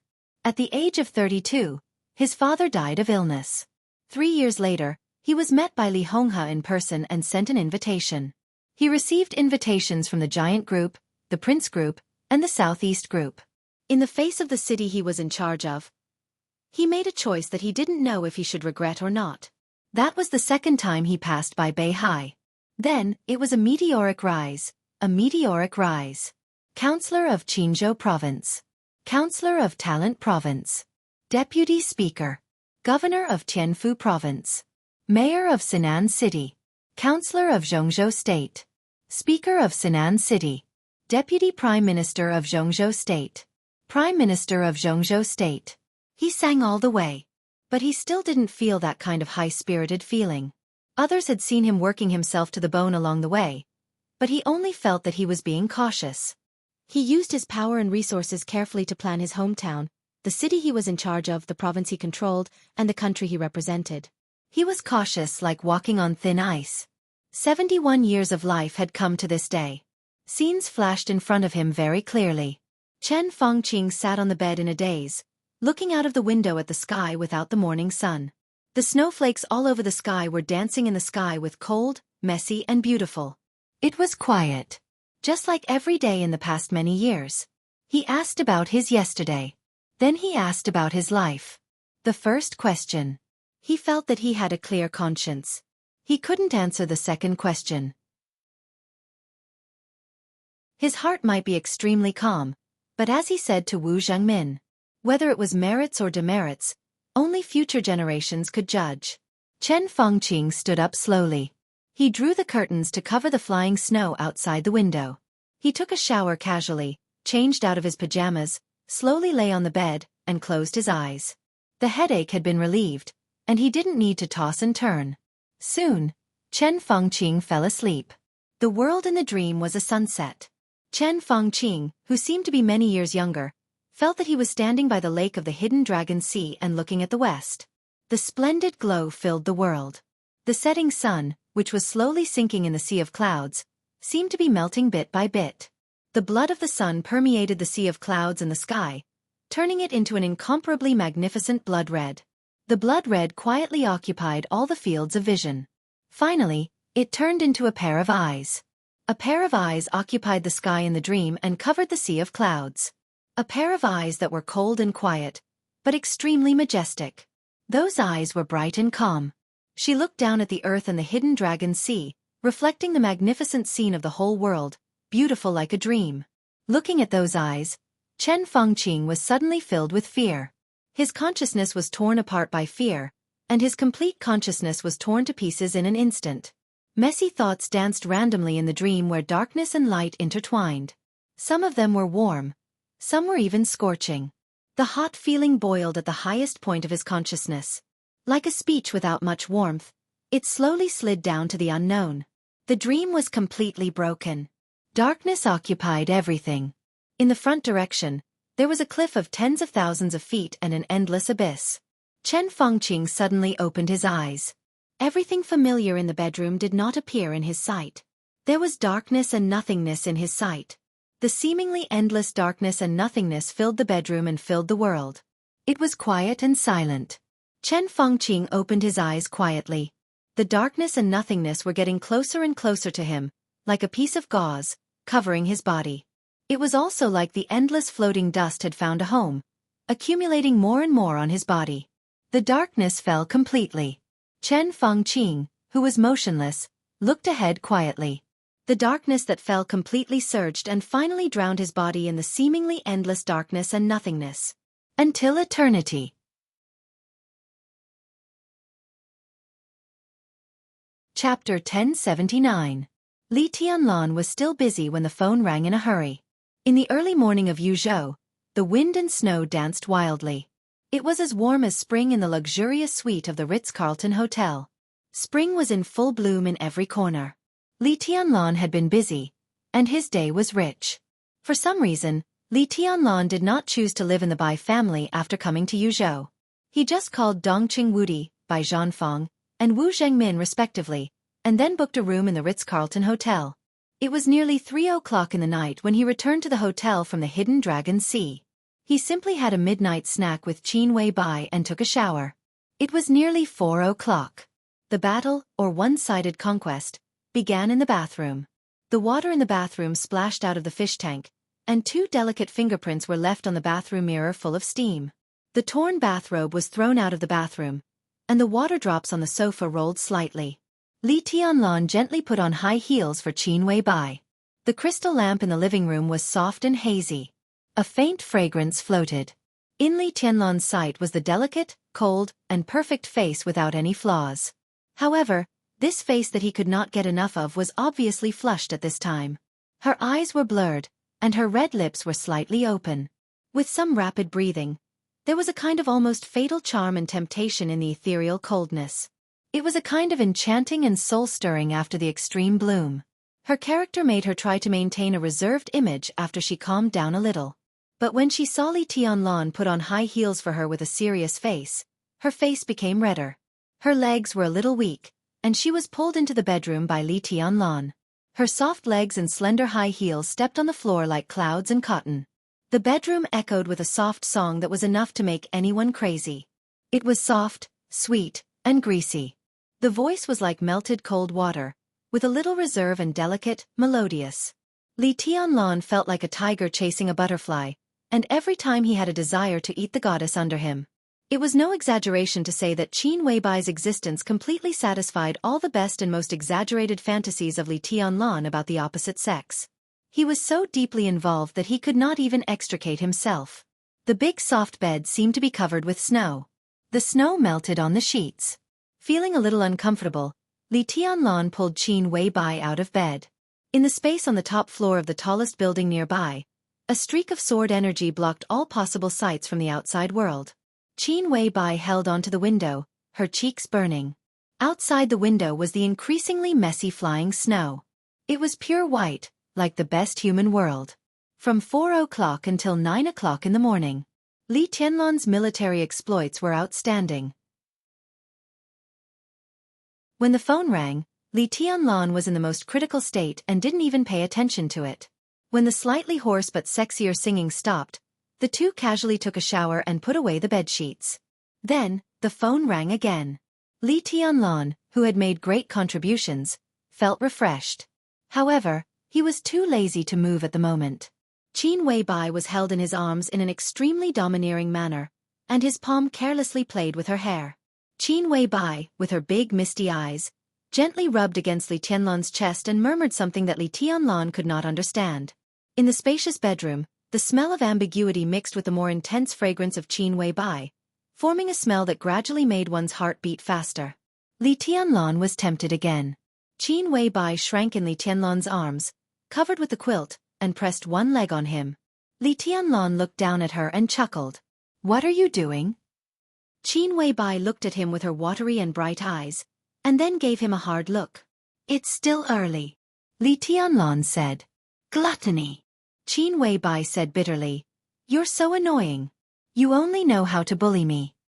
Qin Weibai's palm slid down. Just as she was about to say something, the phone rang again. Li Tianlan felt a little helpless. He reached out and took the phone, only to find that it was a call from Dongqing Wudi. And the previous 2 calls were from Dongqing Wudi. Li Tianlan's eyes narrowed slightly and he answered the phone. Tianlan, you just got up? On the other end of the phone, Dongqing Wudi asked with a smile. His voice sounded relaxed, but in fact, there was a well-hidden heaviness in it. Li Tianlan was a little embarrassed. He was too embarrassed to say that he had not slept all night, and it was even more inappropriate to brag that he had made great achievements last night. He subconsciously looked down at Qin Weibai. The goddess, whose face was still ruddy, glared at him weakly and gently bit his chest. Well, I just got up. Li Tianlan responded. His palm grabbed at random on the bed and grabbed a pair of soft and delicate silk underwear. Qin Weibai, with rosy cheeks, reached out to grab it. Li Tianlan's palm shook and moved further and further away from her. Qin Weibai gradually left the quilt, and the spring scenery bloomed again. Dongqing Wudi was silent on the phone for a while. When Li Tianlan realized something, he found that Dongqing Wudi had been silent for nearly 2 minutes. Minister! Li Tianlan called out with some confusion. The thing in his hand was snatched away. Li Tianlan didn't mind. His arm grasped a mountain, and in a trance, he felt like he could cover the sky with one hand. Then a bomb seemed to explode directly next to his ear. Dongqing Wudi's voice sounded. Chen Fengqing is dead. The smile on Li Tianlan's face suddenly froze. He didn't seem to hear Dongqing Wudi's words clearly. He asked again, What did you say? Chen Fengqing is dead. Dongqing Wudi repeated it again. Li Tianlan was completely silent. This news had a huge impact, drowning out all other thoughts of Li Tianlan and fiercely attacking his will. Chen Fengqing, whom he had just met last night. Chen Fengqing, whom he was bound to kill. Chen Fengqing, who seemed to have reached some consensus with the academics. Dead. Li Tianlan wanted to say that it was impossible. But he also knew that Dongqing Wudi had no need to deceive him. But how could it be? Li Tianlan was silent for a full 5 minutes. Dongqing Wudi held the phone and waited for him for a full 5 minutes. Obviously, not only Li Tianlan and Dongqing Wudi, but also everyone needed to digest the sudden news for a while. Li Tianlan frowned tightly and said in a low voice, When? About 3 hours ago. The body was found 90 minutes ago. An hour ago, all the counselors were notified.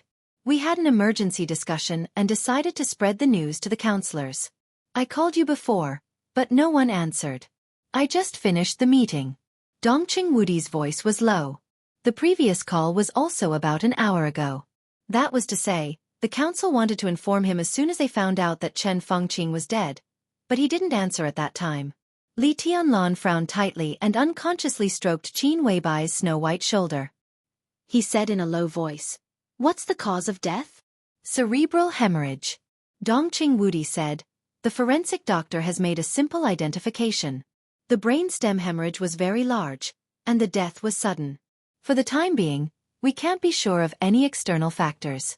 According to the forensic doctor's estimation, even if he were to be resuscitated, there was basically no hope. He wanted to say something but stopped for a moment. He suddenly asked, Did you and Boss Qin go to the Hidden Dragon Sea last night? Li Tianlan reacted immediately. His face was a little gloomy, but it had nothing to do with Dongqing Wudi. He was thinking about the situation after that.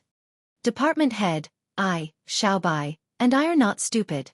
Yesterday was his first day in Yuzhou, and both he and Qin Weibai had seen Chen Fengqing. Less than a few hours after they met, Chen Fengqing died mysteriously. Li Tianlan and Qin Weibai both had alibis.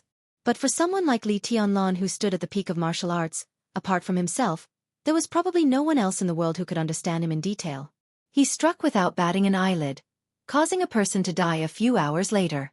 Moreover, it was diagnosed as a cerebral hemorrhage.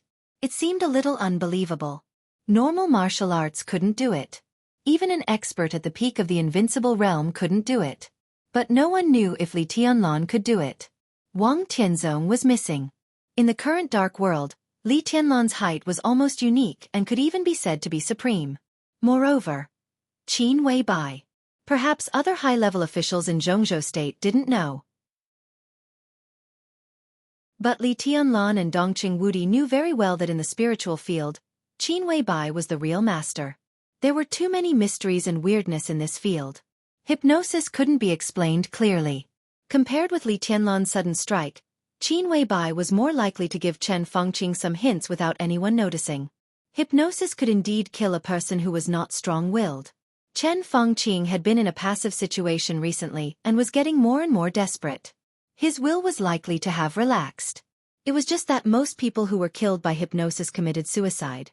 This kind of sudden cerebral hemorrhage. How could hypnosis do it? Li Tianlan thought for a moment and said softly, "Department head, I need to think about it. I'll call you later."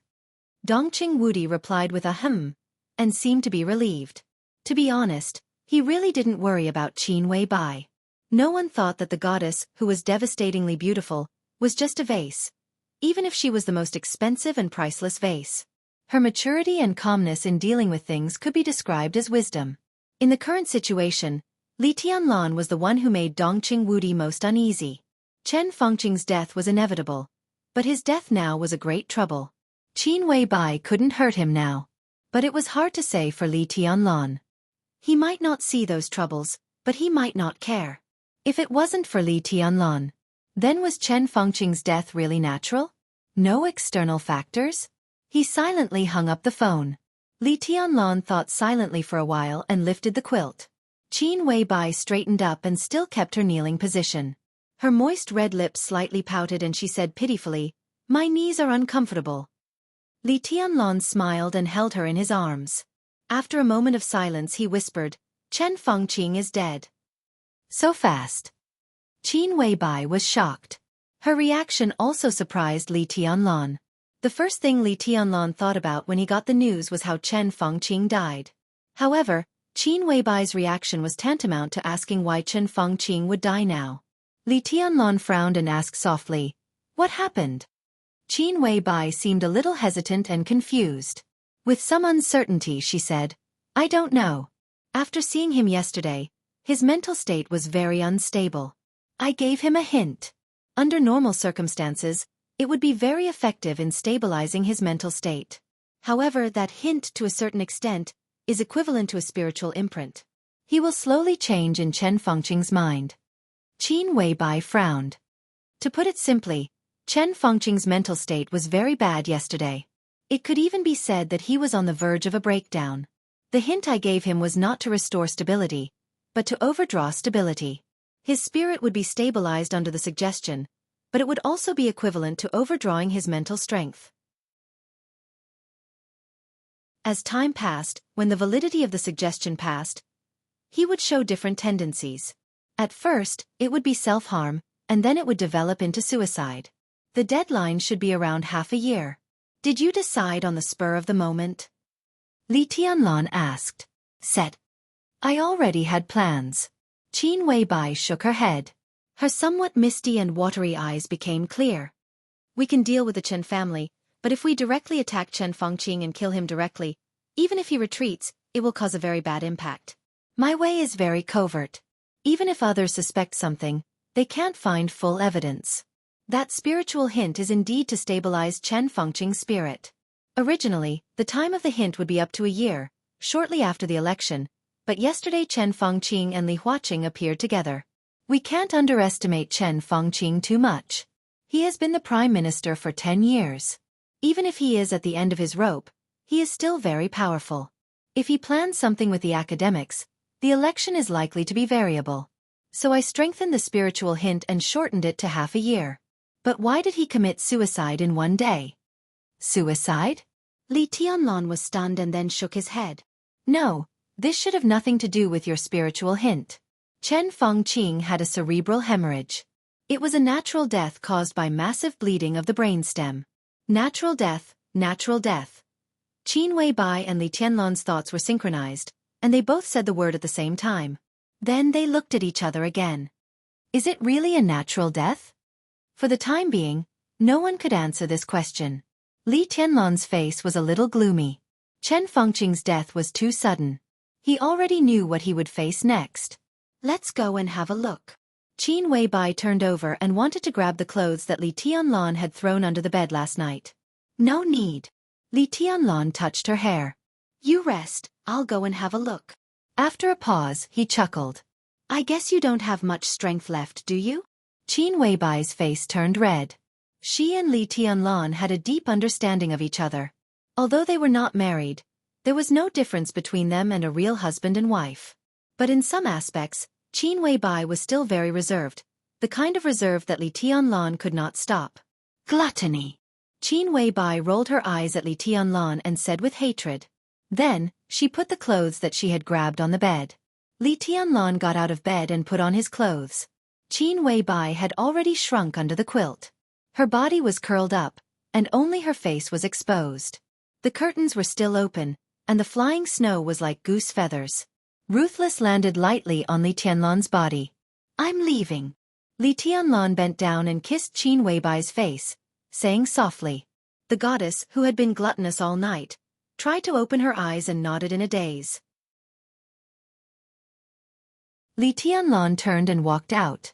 The sound of the door closing rang out. In a trance, it was very close and very far. Qin Weibai closed her eyes. In a trance, her consciousness seemed to enter a garden. The bright sunshine was warm and cozy. The beautiful snowflakes were dancing in the air with a soft temperature, but they did not fall to the ground. She found herself wearing a gorgeous and complicated long dress. The color and pattern of the long dress were constantly changing in the sunshine, and it was perfectly integrated with the surrounding environment. At the edge of the garden was a twisted tree. The tree seemed to be extremely old, and it was ridiculously thick. The huge canopy seemed to occupy the whole sky, leaving a large area of shade. Above the sky, the snowflakes danced with the sun, with the same temperature. The snowflakes fell slowly, but they always turned into nothingness the moment they fell to the ground. However, the snowflakes that did not fall to the ground passed through the dense canopy, leaving a large area of white under the tree, which looked a little gloomy. Under the gloomy tree sat a child who was dressed in shabby clothes. He wore a small suit full of patches and looked 8 or 9 years old. He curled up in the snow on the tree trunk, and his whole body was slowly submerged by the snow. The child held his shoulders, and his body trembled. But his eyes were extremely calm from beginning to end. Qin Weibai frowned and walked out of the garden. The garden disappeared. The child looked up and glanced at her. The calm eyes were replaced by amazement in an instant. He stared blankly without saying a word, as if he had forgotten to speak. You are? Qin Weibai asked in a low voice. She was a master of spirit. Even if she was very tired now, her spirit was not weak, and she could even be said to be somewhat satisfied and excited. In such a state, even if she had a dream, she could also control her dream. The garden was something that should appear in her dream. But the tree in front of her, the dirty child, was a picture that should not have appeared. I'm a little cold, the child whispered. Qin Weibai looked at him seriously. His face was very clear, but the perception in the dream seemed to be blocked, making the face a little blurred in her sight. When she got closer, Qin Weibai noticed that there was a wooden sword that was almost completely buried in the snow beside the child. He leaned against the thick trunk behind him, and his small body blocked the sword marks on the trunk. If she looked closely, she would find that the trunk, which was at least 500 or 600 years old, was densely covered with cracks. It seemed that there were countless sword qi, which was not strong but always repeated, piercing into the trunk, so that the trunk was always in a situation where it could collapse at any time. Qin Weibai's heart moved slightly. She seemed to understand something at this moment, but she could not believe it. Looking at the increasingly blurred face of the child, Qin Weibai breathed softly and said softly, "What's your name?" The child looked at her quietly and pursed his lips. His voice was clear and light, but the content was in line with Qin Weibai's guess. My name is Li Tianlan. The wind and snow were dancing wildly. Above the tree. Outside the hotel. On the big bed in the hotel, Qin Weibai suddenly opened her eyes.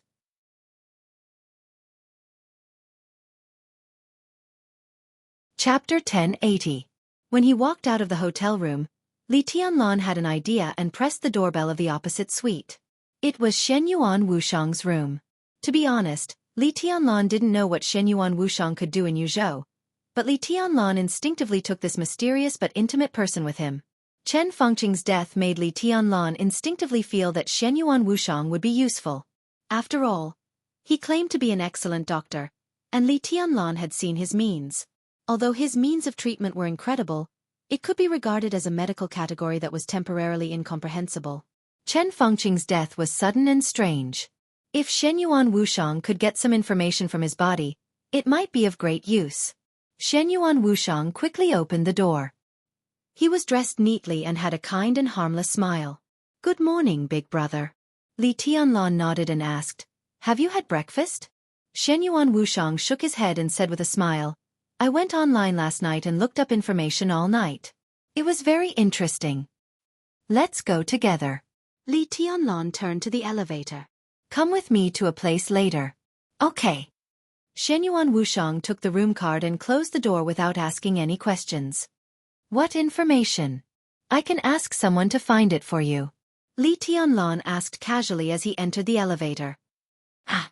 Shenyuan Wuxiang laughed and said, "I need to know more about this world in many aspects. There are all kinds of information, including history, writing, international society, and even language. I can slowly look it up on the internet. Anyway, I have nothing to do." Li Tianlan took a deep look at him. For a moment, he couldn't understand the meaning of this sentence. Shenyuan Wuxiang spoke as if it was the first time he came into contact with this society. He hesitated and still didn't ask anything.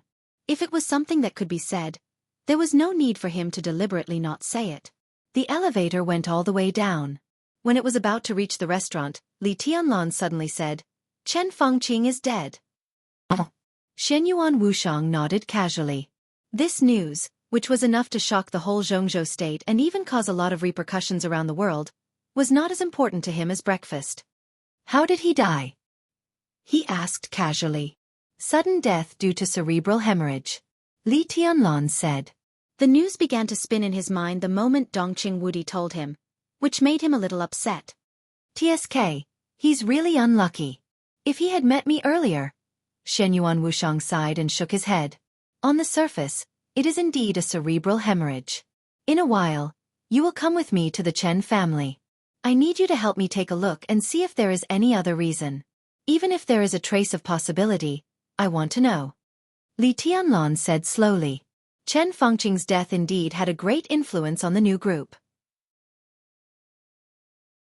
It seemed to be a coincidence that Chen Fengqing died less than 12 hours after Zhang Tai arrived at Yuzhou province. But things that were too coincidental always carried the color of a conspiracy. Li Tianlan didn't have to think about it to know that he was now the most suspicious target. To be honest, Li Tianlan didn't want to kill Chen Fengqing now. Although he wished Chen Fengqing could die right away, the more sensitive a matter was, the more it needed to be accepted by people. Li Tianlan's plan was to suppress Chen Fengqing's influence little by little, which would take a few months. A few months later, when everything was ready, he would force Chen Fengqing to retire due to illness and handle this matter in a high-profile manner to plant a cause. When everyone knew that he was ill, he would kill Chen Fengqing in a few months, so that he would be unable to influence the election at the most critical time and eliminate the last variable. At that time, the Prince group would have been impatient because of the pressure from the major groups and had enough psychological preparation for Chen Fengqing's death. His death would not cause too much reaction. But now Chen Fengqing suddenly died. Li Tianlan was very clear that he had never been a calm person who was good at forbearance in the impression of the high-level officials of Jianghu state. They would even think that he was a lunatic in some aspects. Jianghu state had seen his madness more than 2 years ago. Under such a preconceived impression, Chen Fengqing's sudden death, under everyone's instinct, the first suspect must be himself. Regardless of the fact, once such a suspicion appeared, it would first arouse the disgust of all the groups. The disgust of Emperor Dong's palace. Yes, all the groups. Including the academics that were cooperating, the North group that the two sides were trying to integrate, the giant group that could be said to be one of their own, the Prince group that had become an enemy, the Southeast group whose relationship was still unclear for the time being, and the Special Warfare group that was struggling to protect itself. The reason? It was very simple. Because Chen Fengqing was the Prime Minister.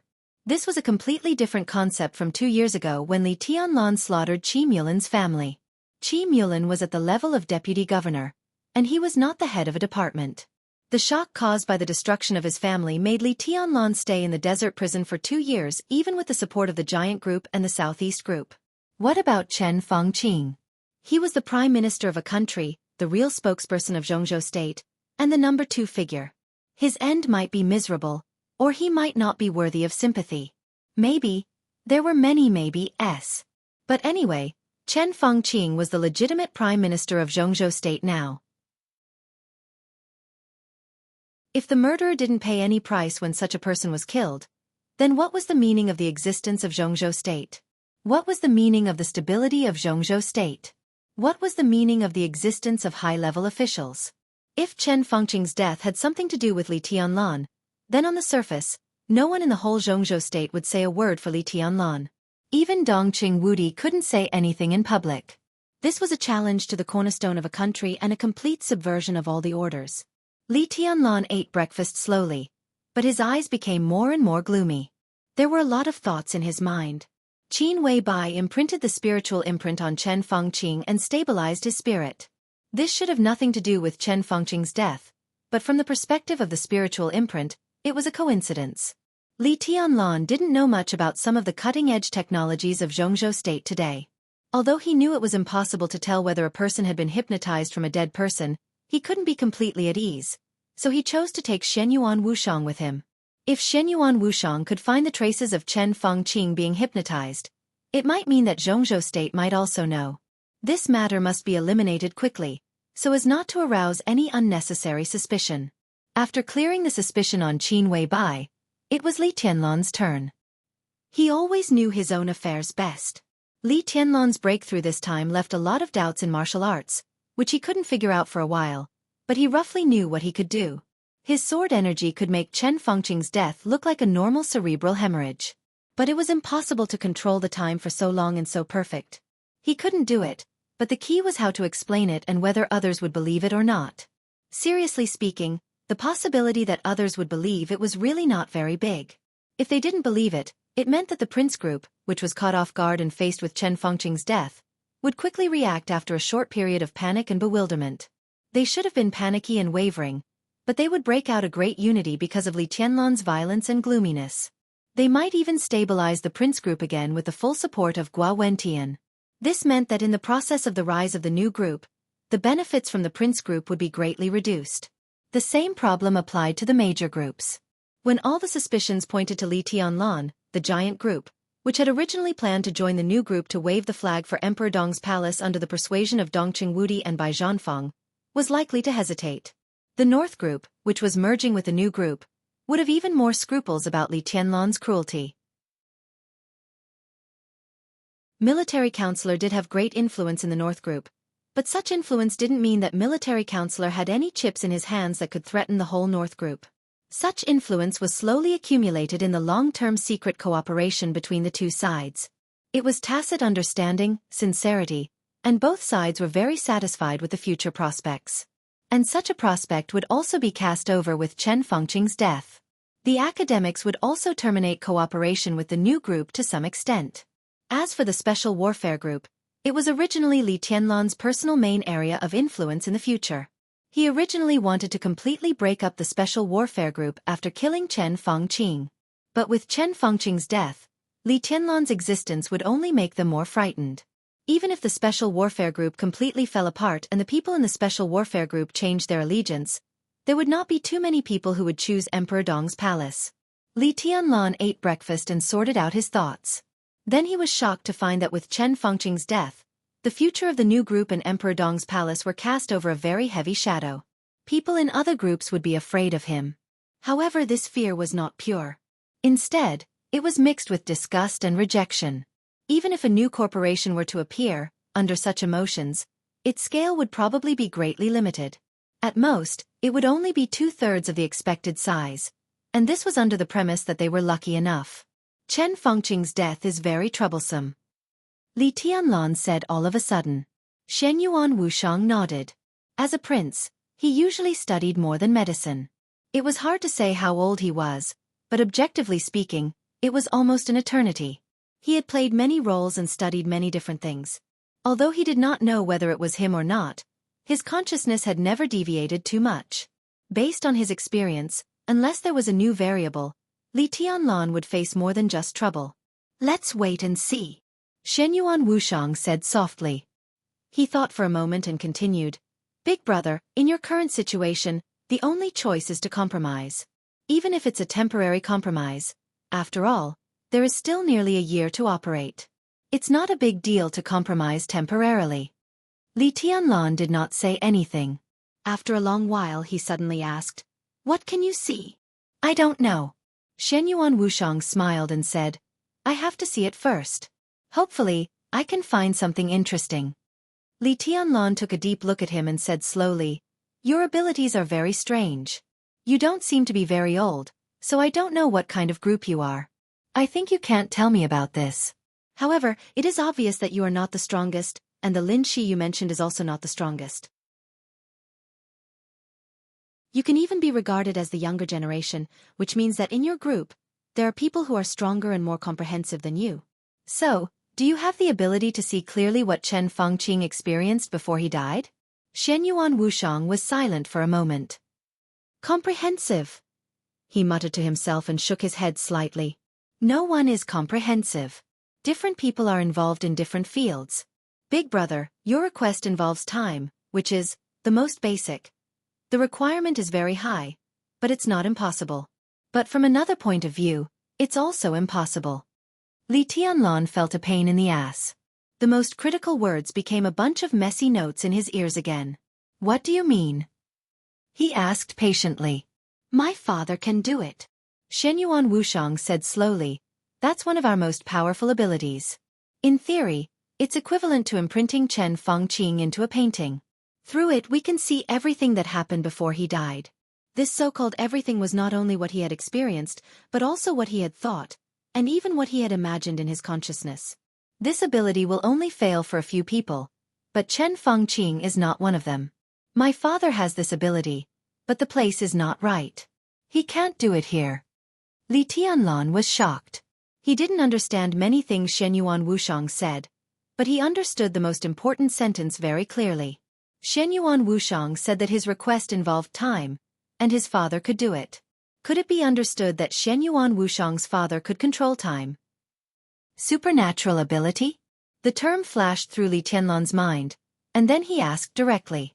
Shenyuan Wushang shook his head. "It's not supernatural ability, it's just..." He scratched his head and looked a little cautious. "It doesn't matter what it is. What matters is that he can't do it here." "Then where can he do it?" Li Tianlan asked immediately. If there really was such an ability, even if there were great restrictions, it would be almost heaven-defying. Li Tianlan couldn't believe it. "I can't tell." Shenyuan Wushang was silent for a moment and said softly. If Li Tianlan had felt that Shenyuan Wushang's origin was mysterious before, then this time, as Shenyuan Wushang mentioned his father, Li Tianlan began to be really curious about this group of people. "That is to say, your father's generation is much stronger than yours. Maybe not only you, but also Lin Shi's father's generation. How strong is the strongest person in your group?" Shenyuan Wushang gave Li Tianlan a strange look. He saw strong interest in Li Tianlan's eyes, as well as strong suspicion. At the same time, he also saw a very obvious fear. Shenyuan Wushang smiled bitterly and shook his head slightly. "Big brother, you think too highly of us. In fact, as far as I know, including Lin Shi's father, even Lin Shi's grandfather, among all the people I've seen and heard of, my father is the strongest one. I don't know, but now I'm basically sure that it's the end, so my understanding should be correct. My father is a martial artist as well as a calligrapher. He's really strong, but when facing you here, even if he's at his peak, he won't be much stronger than you. I paid attention to the state you used to be ruthless on Mount Dibbing. That state in our place is called the law of swordsmanship. To be exact, it's the state when you made another breakthrough in the invincible realm and reached the peak of the so-called supreme realm, big brother. That's also the limit of my father's combat strength. From this point of view, if the current ruthless energy returns to its peak, your strength with ruthless is basically my father's combat strength at his peak. As for Lin Shi's father, he's also a very great figure, but the combat strength he can exert is not as good as my father's. At most, he's a little stronger than Wang Tianzong a few years ago. So specifically, in this era, big brother, you're invincible. When you break through again and reach the threshold of sword law, I can tell you a lot of things. I can't believe there's such a person in the world. Li Tianlan was lost in thought. Is there? Shenyuan Wushang smiled bitterly. Some people exist, but do they really exist? The sword Dao's law that you speak of is the limit of combat power that you know. Li Tianlan suddenly asked.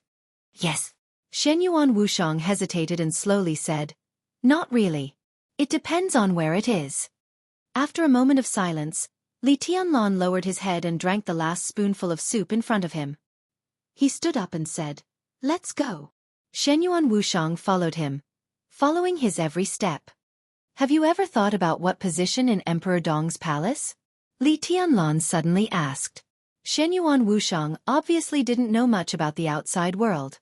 He could already understand the special nature of Chen Fengqing's case after just one night of searching. He could even infer the plan of Emperor Dong's palace from some aspects, and then tell himself that the best way now was to compromise. This kind of keenness was enough to prove his ability in some aspects. After all, the existence of new groups in the Six was always very hidden, which was not something that could be found by searching on the internet. Military counselor had been talking to him about retirement. Li Tianlan thought that he could put Shenyuan Wushang with military counselor.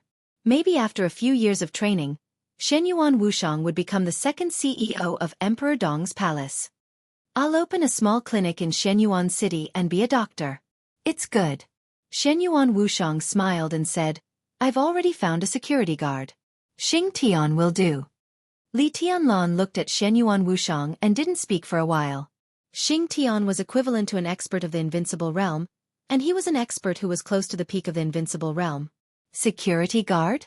Who could be so extravagant? We're all a little tired and really don't want to get involved in the specific affairs of Emperor Dong's palace.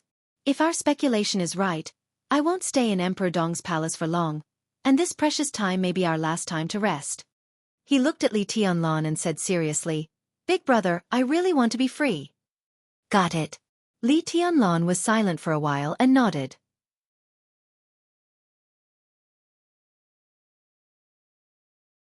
Chapter 1081.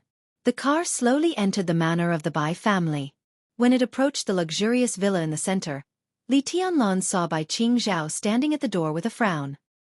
He was dressed in a neat military uniform, and his posture was tall and straight. The general star on his shoulder shone with golden light. He looked a little anxious as he paced back and forth, but there was an unconcealable coldness and murderous intent on his solemn expression as he was wrapped in silver and white clothing. Shenyuan Wushang, who acted as the driver, sped up a little at Li Tianlan's order. Before the car came to a complete stop, Li Tianlan had opened the door and got out. He took a few quick steps to shake hands with Bai Qingzhao and said softly, Secretary General. He called Bai Qingzhao by his title, even in private. Li Tianlan always called Bai Qingzhao by his title. But in terms of blood relationship, Li Tianlan knew very well that this was his uncle. Li Tianlan didn't want to change the way he called him, but he didn't want to hide his respect. From the bottom of his heart, Li Tianlan really had no hatred or obstacles for his biological parents and their families. He did suffer a lot when he was a child, but today, he had received enough returns. He left the Li family for Huiting at the age of 19. It had been nearly 6 years since then. He had seen the attitudes of the Dongqing clan and the Bai family. He had also seen what Dongqing Wudi and Bai Qingqian had done. Hatred? Resentment? Li Tianlan really didn't care about it. What was a family? It was a proposition so huge that it was difficult for anyone to explain it in detail. Different times, different situations, and different decisions would have different interpretations. Li Tianlan hadn't been in the Dongqing clan for more than 20 years. In the eyes of Dongqing Wudi, this was the family's debt to Li Tianlan. They were trying their best to make up for it. Li Tianlan often wanted to tell them that it was enough, that it was really enough, but they obviously didn't have the concept of enough or not enough. Li Tianlan could be made up for, but how could Bai Qingqian and Dongqing Wudi, who had been respectful to each other for 20 years, almost become enemies? Born in a wealthy family, from the beginning of their birth, they were born with not only glory but also the responsibility to maintain this glory. Li Tianlan might have had too many things, even many of which the Dongqing clan didn't have. He stood high enough and was calm enough, so he could look at these problems more rationally. He always didn't want to call them parents, just because he was unfamiliar with this title after so many years, and it had nothing to do with anything else. He's here. Bai Qingzhao tried his best to show a gentle smile. Go in, everyone is waiting for you.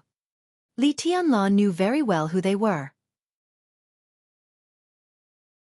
Chen Fengqing's death was so sudden that it caused the tense atmosphere before the election to completely explode. At this time, inside the manor of the Bai family, 2 directors and 2 parliamentarians of Jianghu state, whom Li Tianlan was most familiar with, were gathered. Later, when those key members of the giant group who did not work in Yuzhou got the news, this place would become more lively. This was the moment when a slight change in one hair could affect the whole body. What kind of attitude should they use to face the sensation caused by Chen Fengqing's death? This was something that every group was currently studying. Li Tianlan nodded and entered the villa under the guidance of Bai Qingzhao. Shenyuan Wuxiang, who didn't treat himself as an outsider, also followed them. Bai Qingzhao, who thought he was a driver, looked at him in surprise, but he didn't say anything. The 3 of them entered the study. The spacious and comfortable study was almost covered with clouds and mist. When Li Tianlan walked in, the 2 directors, Dongqing Wudi and Zhou Mulan, and the 2 parliamentarians, Bai Zhanfeng and Wu Zhengmin, were sitting on the sofa with a cigarette in their hands. The smoke was lingering, mixed with the incense that Bai Zhanfeng had lit.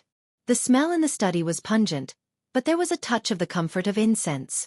Bai Zhanfeng directly lit a cigarette and joined the ranks of smokers. He also handed one to Li Tianlan and Shenyuan Wuxiang. Li Tianlan took it and lit it. Shenyuan Wuxiang seemed to be a little curious about the smell of the cigarette. After thinking about it, he also lit it and took a puff. It's going to catch fire. Li Tianlan said jokingly, turned on the ventilation system, and casually greeted several leaders. Zhou Mulan first, then Bai Zhanfeng, then Wu Zhengmin, and finally Dongqing Wudi. He didn't know what the order of greeting was, but Dongqing Wudi's originally gloomy face obviously became a little cheerful. Li Tianlan casually found a seat and sat down. Shenyuan Wuxiang, who had been silent, nodded to everyone present and sat next to Li Tianlan. In the study, several big shots, who could be regarded as the leaders of Jianghu state, looked at each other and subconsciously at Bai Qingzhao, who had just sat down. Bai Qingzhao was also a little confused. He had never seen Shenyuan Wuxiang. Li Tianlan brought him into the study, which meant that Li Tianlan thought Shenyuan Wuxiang was qualified to come in. It was not that the leaders of the new group and the giant group talked about some stupid rules. It was just that not everyone could hear this conversation. After Chen Fengqing's death, all the spearheads were aimed at the new group. A storm was coming. This conversation might mean the strategic direction of the new group in the next 5 to 10 years. Li Tianlan brought this little fatty in, which showed his trust in him. But the other party sat down naturally, without nervousness or uneasiness. He was peaceful and calm. It seemed that he was going to discuss with them how to deal with this crisis. Tianlan, who is this? Dongqing Wudi asked blankly. He looked at Shenyuan Wuxiang with some doubts. Well, Li Tianlan also glanced at Shenyuan Wuxiang. Shenyuan Wuxiang had been calling him Big Brother, which was natural. But Li Tianlan felt that Shenyuan Wuxiang was definitely older than him, even in terms of appearance. Li Tianlan shook his head slightly and introduced, "This is my younger brother." Dongqing Wudi looked confused and thought, "Where did you get your younger brother?" Li Tianlan's voice continued, "Shenyuan Wuxiang is a doctor." After a pause, Li Tianlan continued, "We can completely trust him. He is different from other doctors. In fact, he saved my life a day ago, and my breakthrough also has a lot to do with him. So I plan to take him to see Chen Fengqing's body. Maybe he will find some clues." Life-saving grace? They were all stunned at the same time. Dongqing Wudi fixed his eyes on Li Tianlan and said slowly, "What do you mean by saving your life? What happened in the final battle in Beihai?" It had been a day since the final battle in Beihai. From the beginning to the end, all of Li Tianlan's performance, Wang Xiaoyao, Li Guangtu, Jiang Shangyu, and even Wang Tianzong's sword energy had been sorted out and sent to all over the world. The high-level officials of Jianghu state had also received detailed reports. Li Tianlan was indeed threatened, but no one saw that Li Tianlan had experienced any crisis of death. Was it Wang Tianzong? Bai Zhanfeng suddenly asked. No. Li Tianlan shook his head. It was Jiang Shangyu and Li Guangtu. They launched a sneak attack after I left Mount Dibing. The situation was very dangerous at that time. If it weren't for Wuxiang, I would probably have died on the spot and couldn't even go back to Tiannan. It was really dangerous, but this injury also helped me go further in martial arts and smoothly broke through. It was a blessing in disguise. Everyone came to their senses. Breakthrough. Li Tianlan broke through. This was a situation that all the forces in the world had not mastered in detail. Maybe some people would know that Li Tianlan had defeated Wang Xianxia in Emperor Dong's palace, but no one could be sure that Li Tianlan had broken through. Such a breakthrough also meant invincible realm? Dongqing Wudi looked excited and expectant. The whole dark world knew that Li Tianlan's invincible realm was completely different from the regular invincible realm. Li Tianlan, who had not yet entered the invincible realm, could already fight against Jiang Shangyu and Li Guangtu together. How strong would Li Tianlan be after successfully entering the invincible realm? A 24-year-old invincible realm expert, which even meant that the next few decades would belong to Li Tianlan.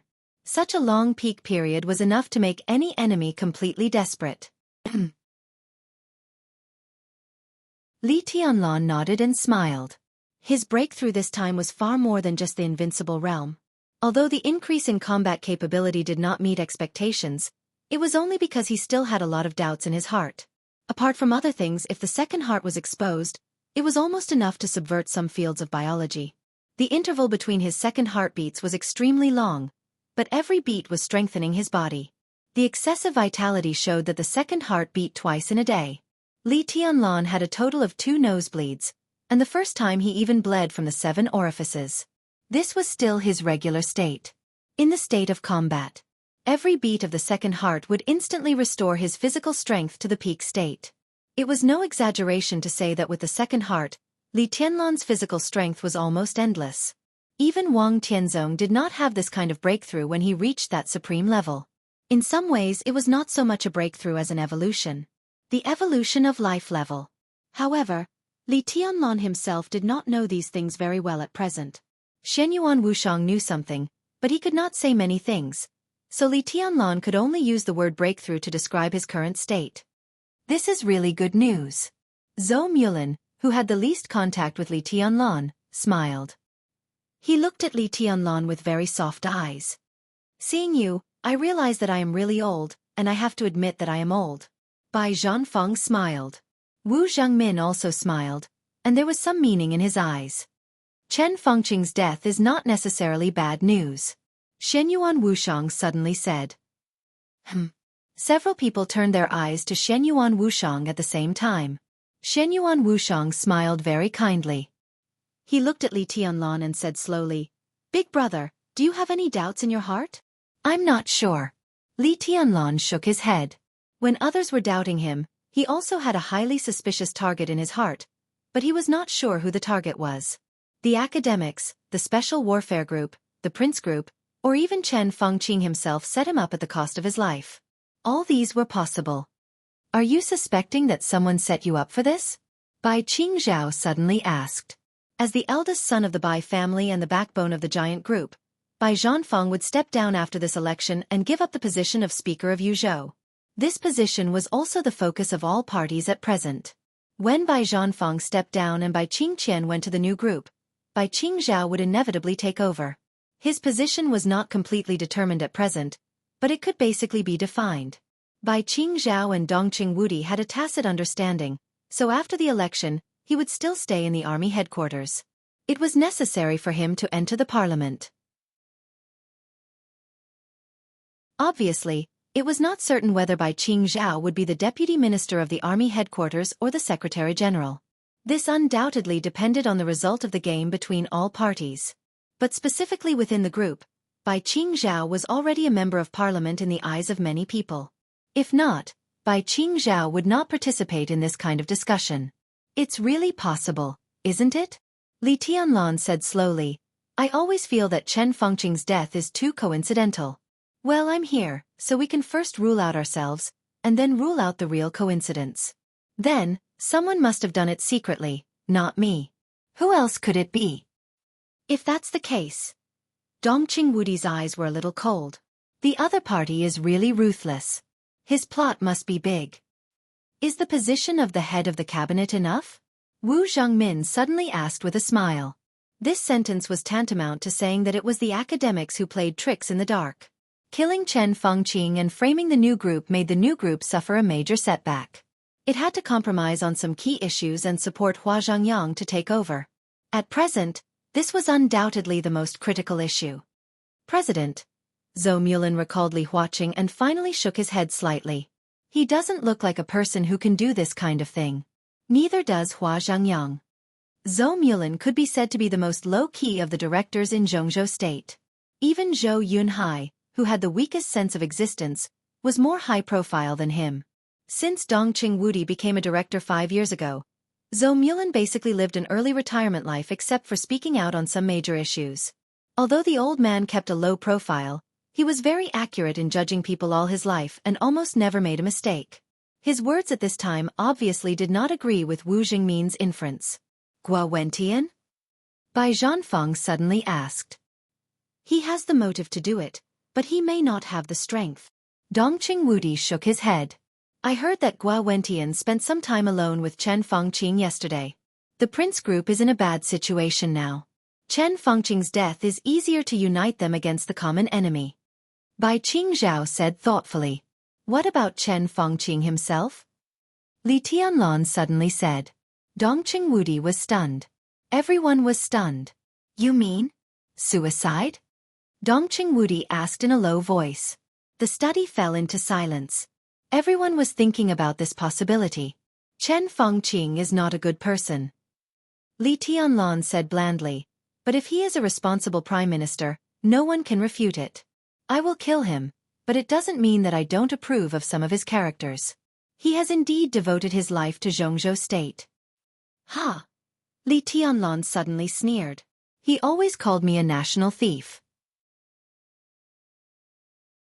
When he was at the end of his rope and in a desperate situation, he used his own life as the last bargaining chip to curb the development of the new group when he was unable to struggle. Isn't that his character? There was silence. After a long time, Bai Zhanfeng sighed softly. That guy. No. Wu Zhengmin said with certainty. He looked at Li Tianlan with a complicated look in his eyes. Finally, he smiled softly. What you said makes sense. He is indeed devoted to Jianghu State, but it is also because of this that Chen Fengqing is the least likely to commit suicide. His death can indeed curb the development of the new group to some extent, but it is more likely to cause the greatest chaos. Tianlan, you can't expect Chen Fengqing to know nothing about your character. If he really committed suicide, then he must know that you will not be reconciled. He knows how much power you have now. Your unwillingness will plunge Jianghu State into great chaos, which is definitely not what Chen Fengqing wants to see. He looked into Li Tianlan's eyes and said softly, he admitted his failure, so he will wait for you to kill him. After everything is settled, he will choose to let himself die in your hands to keep Jianghu State stable. In his view, this is the last thing he will do for Jianghu State. Li Tianlan sat there and was silent for a long time. Where is Chen Fengqing's body? Shenyuan Wushang suddenly asked. In the Chen family. It was sent from the Hidden Dragon Sea to the Chen family an hour ago. Jianghu State will release the official news in the evening at the latest. Let's go and have a look first. Shenyuan Wushang thought for a while and said slowly. When he spoke, his tone was very confident. Perhaps apart from him, only Li Tianlan knew how difficult it was to kill Chen Fengqing. Excluding the possibility of coincidence, there were not many people who could do this. As far as Shenyuan Wushang knew, only Li Tianlan and Xing Tian, who were in the neutral camp, could do this. But they could not do it. If it was not them, then there were only two directions. Either it was the order, or the shadow. Jiang Shangyu, Lin Shi. There were only two possibilities. And with their strength, if they did something, Shenyuan Wushang could not have missed it. Lin Shi must have known this. Therefore, Shenyuan Wushang had locked his suspicion on Jiang Shangyu. Because only Jiang Shangyu did not know the existence of him and Lin Shi. Only under such circumstances could Jiang Shangyu think that his move was flawless.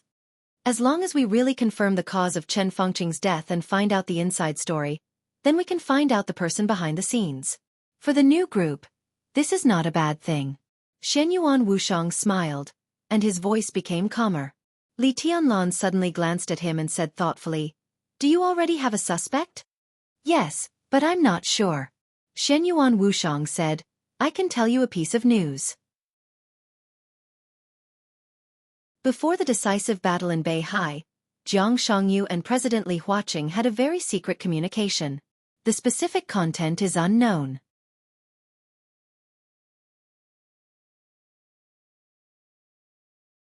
Chapter 1082. Li Huaqing. Jiang Shangyu. Either of these two people was enough to attract the absolute attention of everyone present. When the two names were combined, the deterrence produced was definitely not as simple as 1 + 1 = 2. If the academics cooperated with Jiang Shangyu, the chemical reaction would be extremely amazing. Similarly, Li Tianlan was also very clear that such a possibility existed, and the probability was not low. At this moment, he suddenly remembered the conversation he had with Zhuang Huayang, the headmaster when he first entered the Sky Academy. A 10-year plan. At that time, Li Tianlan, who was far from amazing, was solemnly invited by Zhuang Huayang to join the academics in order to use 10 years to let Li Tianlan grow up and make up for some structural defects of the academics. The academic's shortcomings were not only that it had a short time to rise and did not establish close ties with some retired but influential old people. They also had a huge lack of voice in the dark world and the special warfare system. In this respect, it was indispensable within any group. What did the special warfare system and the dark world mean? To be precise, it meant a special power outside the rules. A high degree of freedom, even the power to act first and report later, and the characteristic of not being bound by ordinary laws. In any group, such a power could play a role that could not be ignored. The foundation of the academics in this respect was almost zero. Therefore, they always seemed to be very passive when playing with other groups. That was because they abided by the rules, and even if they wanted to break the rules, they had no bargaining chips to do so. The special warfare system was the order in the shadow of Jianghu State. From the perspective of Jianghu State, the darkness itself was a kind of order. Nearly 6 years ago, Li Tianlan, who was only the heir of the Li family at that time, attracted the personal attention of Li Huaqing.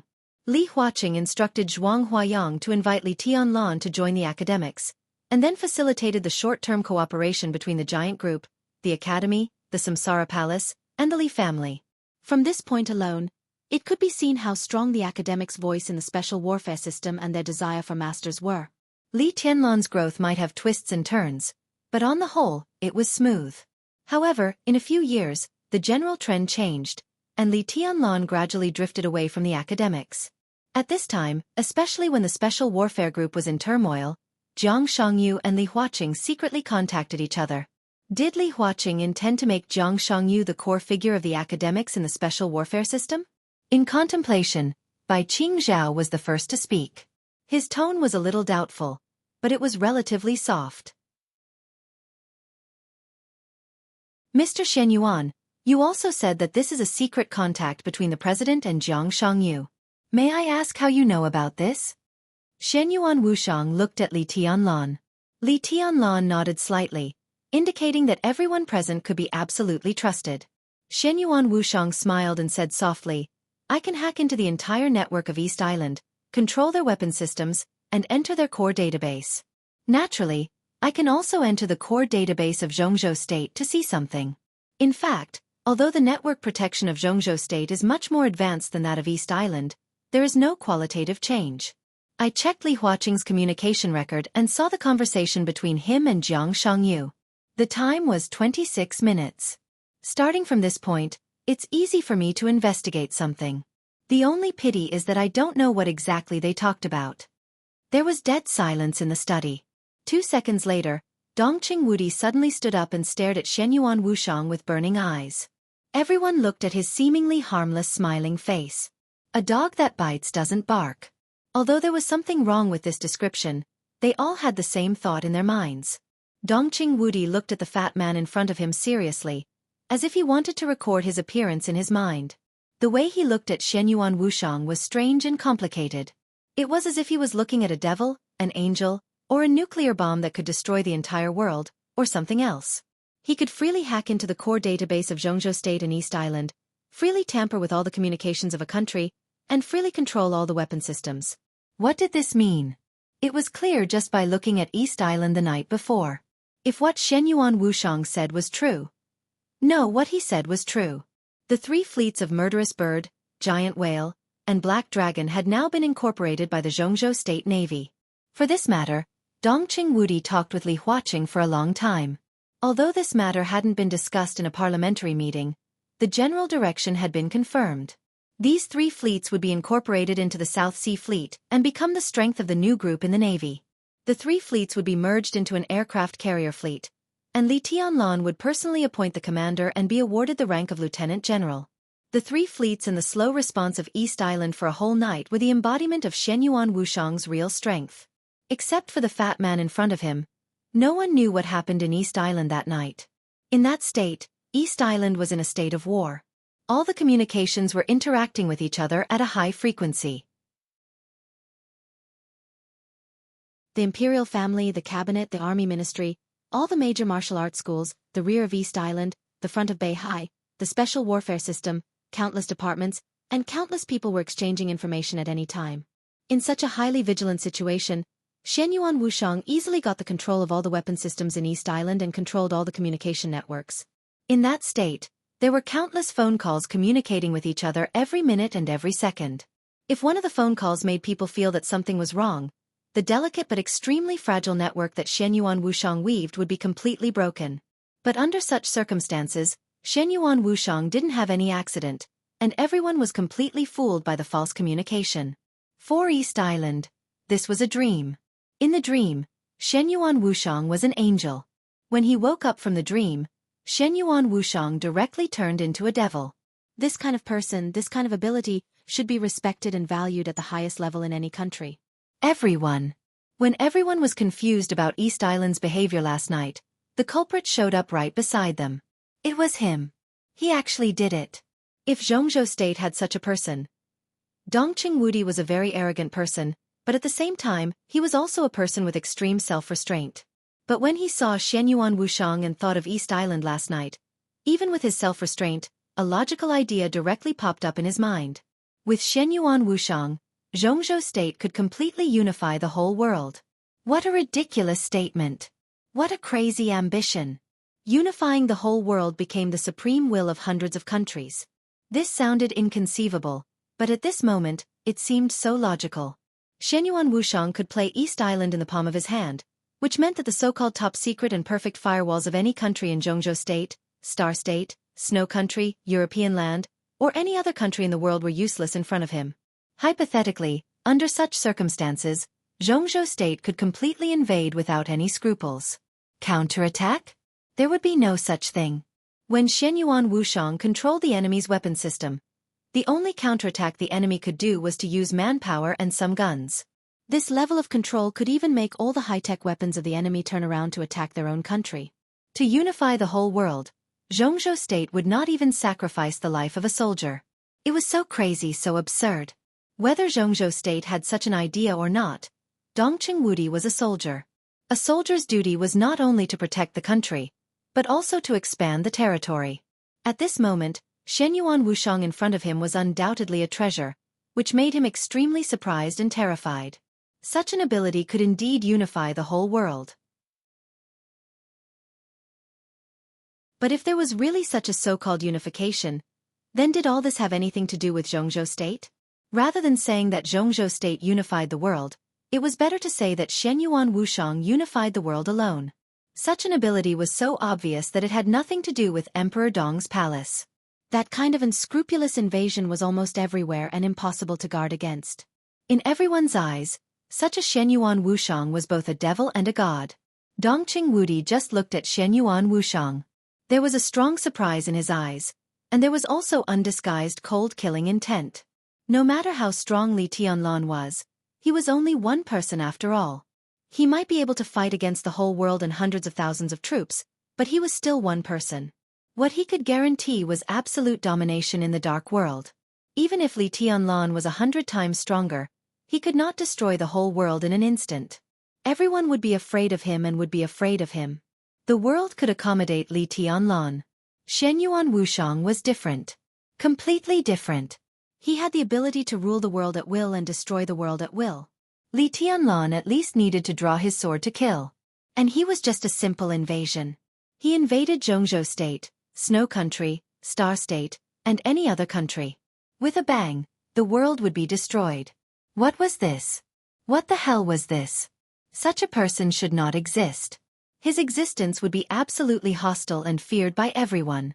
If such a person's ability was exposed, the whole world would kill him at all costs, including Jianghu state. His existence made everyone feel that their life and death and future were all controlled by him.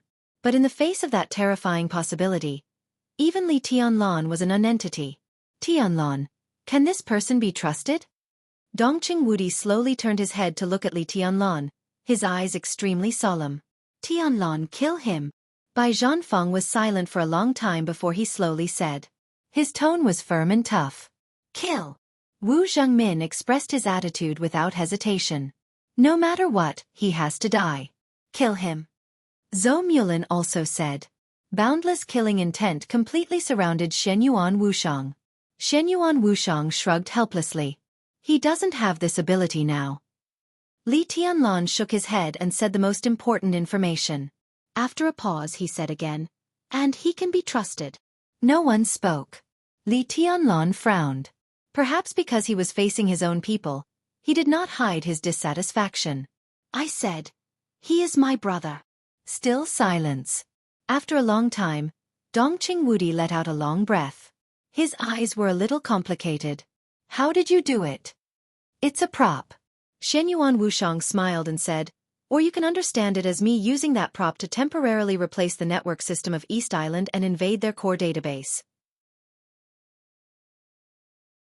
That prop instantly simulated and analyzed the information of every person recorded in East Island from countless files, and instantly simulated countless personalities. This kind of ability is really scary. In fact, it wasn't just the top officials of East Island who were affected that night. There were a total of 40 million calls in East Island that night, including phone calls, videos, emails, and texts. All of these were intercepted by the special intelligences simulated by that prop. But that prop's ability also reached its limit, so after the battle in Beihai, that prop was also destroyed.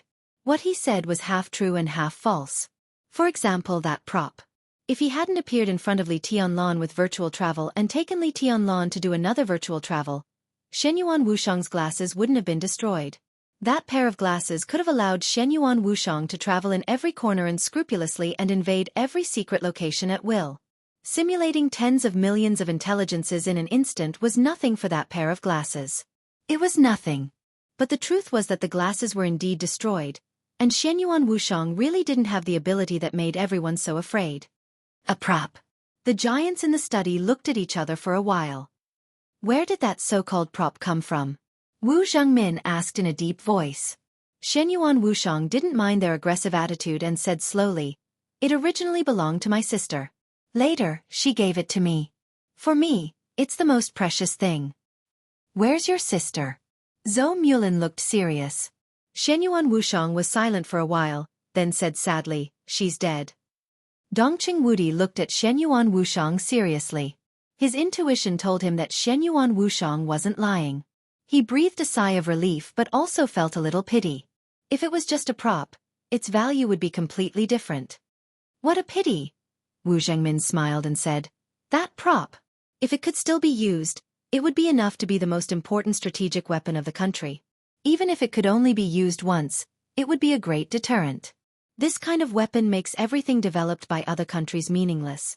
The more advanced the weapons they develop, the more advanced they create for themselves. Such a value can be said to be far greater than a murderous weapon. Shenyuan Wushang twitched the corner of his mouth.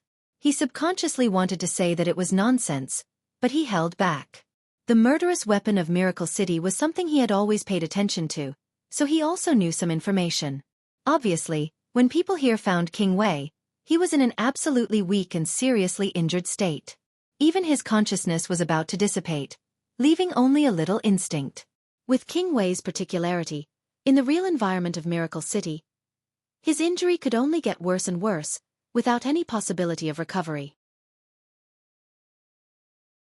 The so-called hermit family that first found King Wei had been guarding his body. No one knew how many years had passed before the Wang family of Beihai destroyed the hermit family and found the prestige that was on the verge of death. Countless high-tech devices were used at the same time, and finally, King Wei's body and murderous weapon were barely decomposed, turning into the carefree and murderous weapon of today.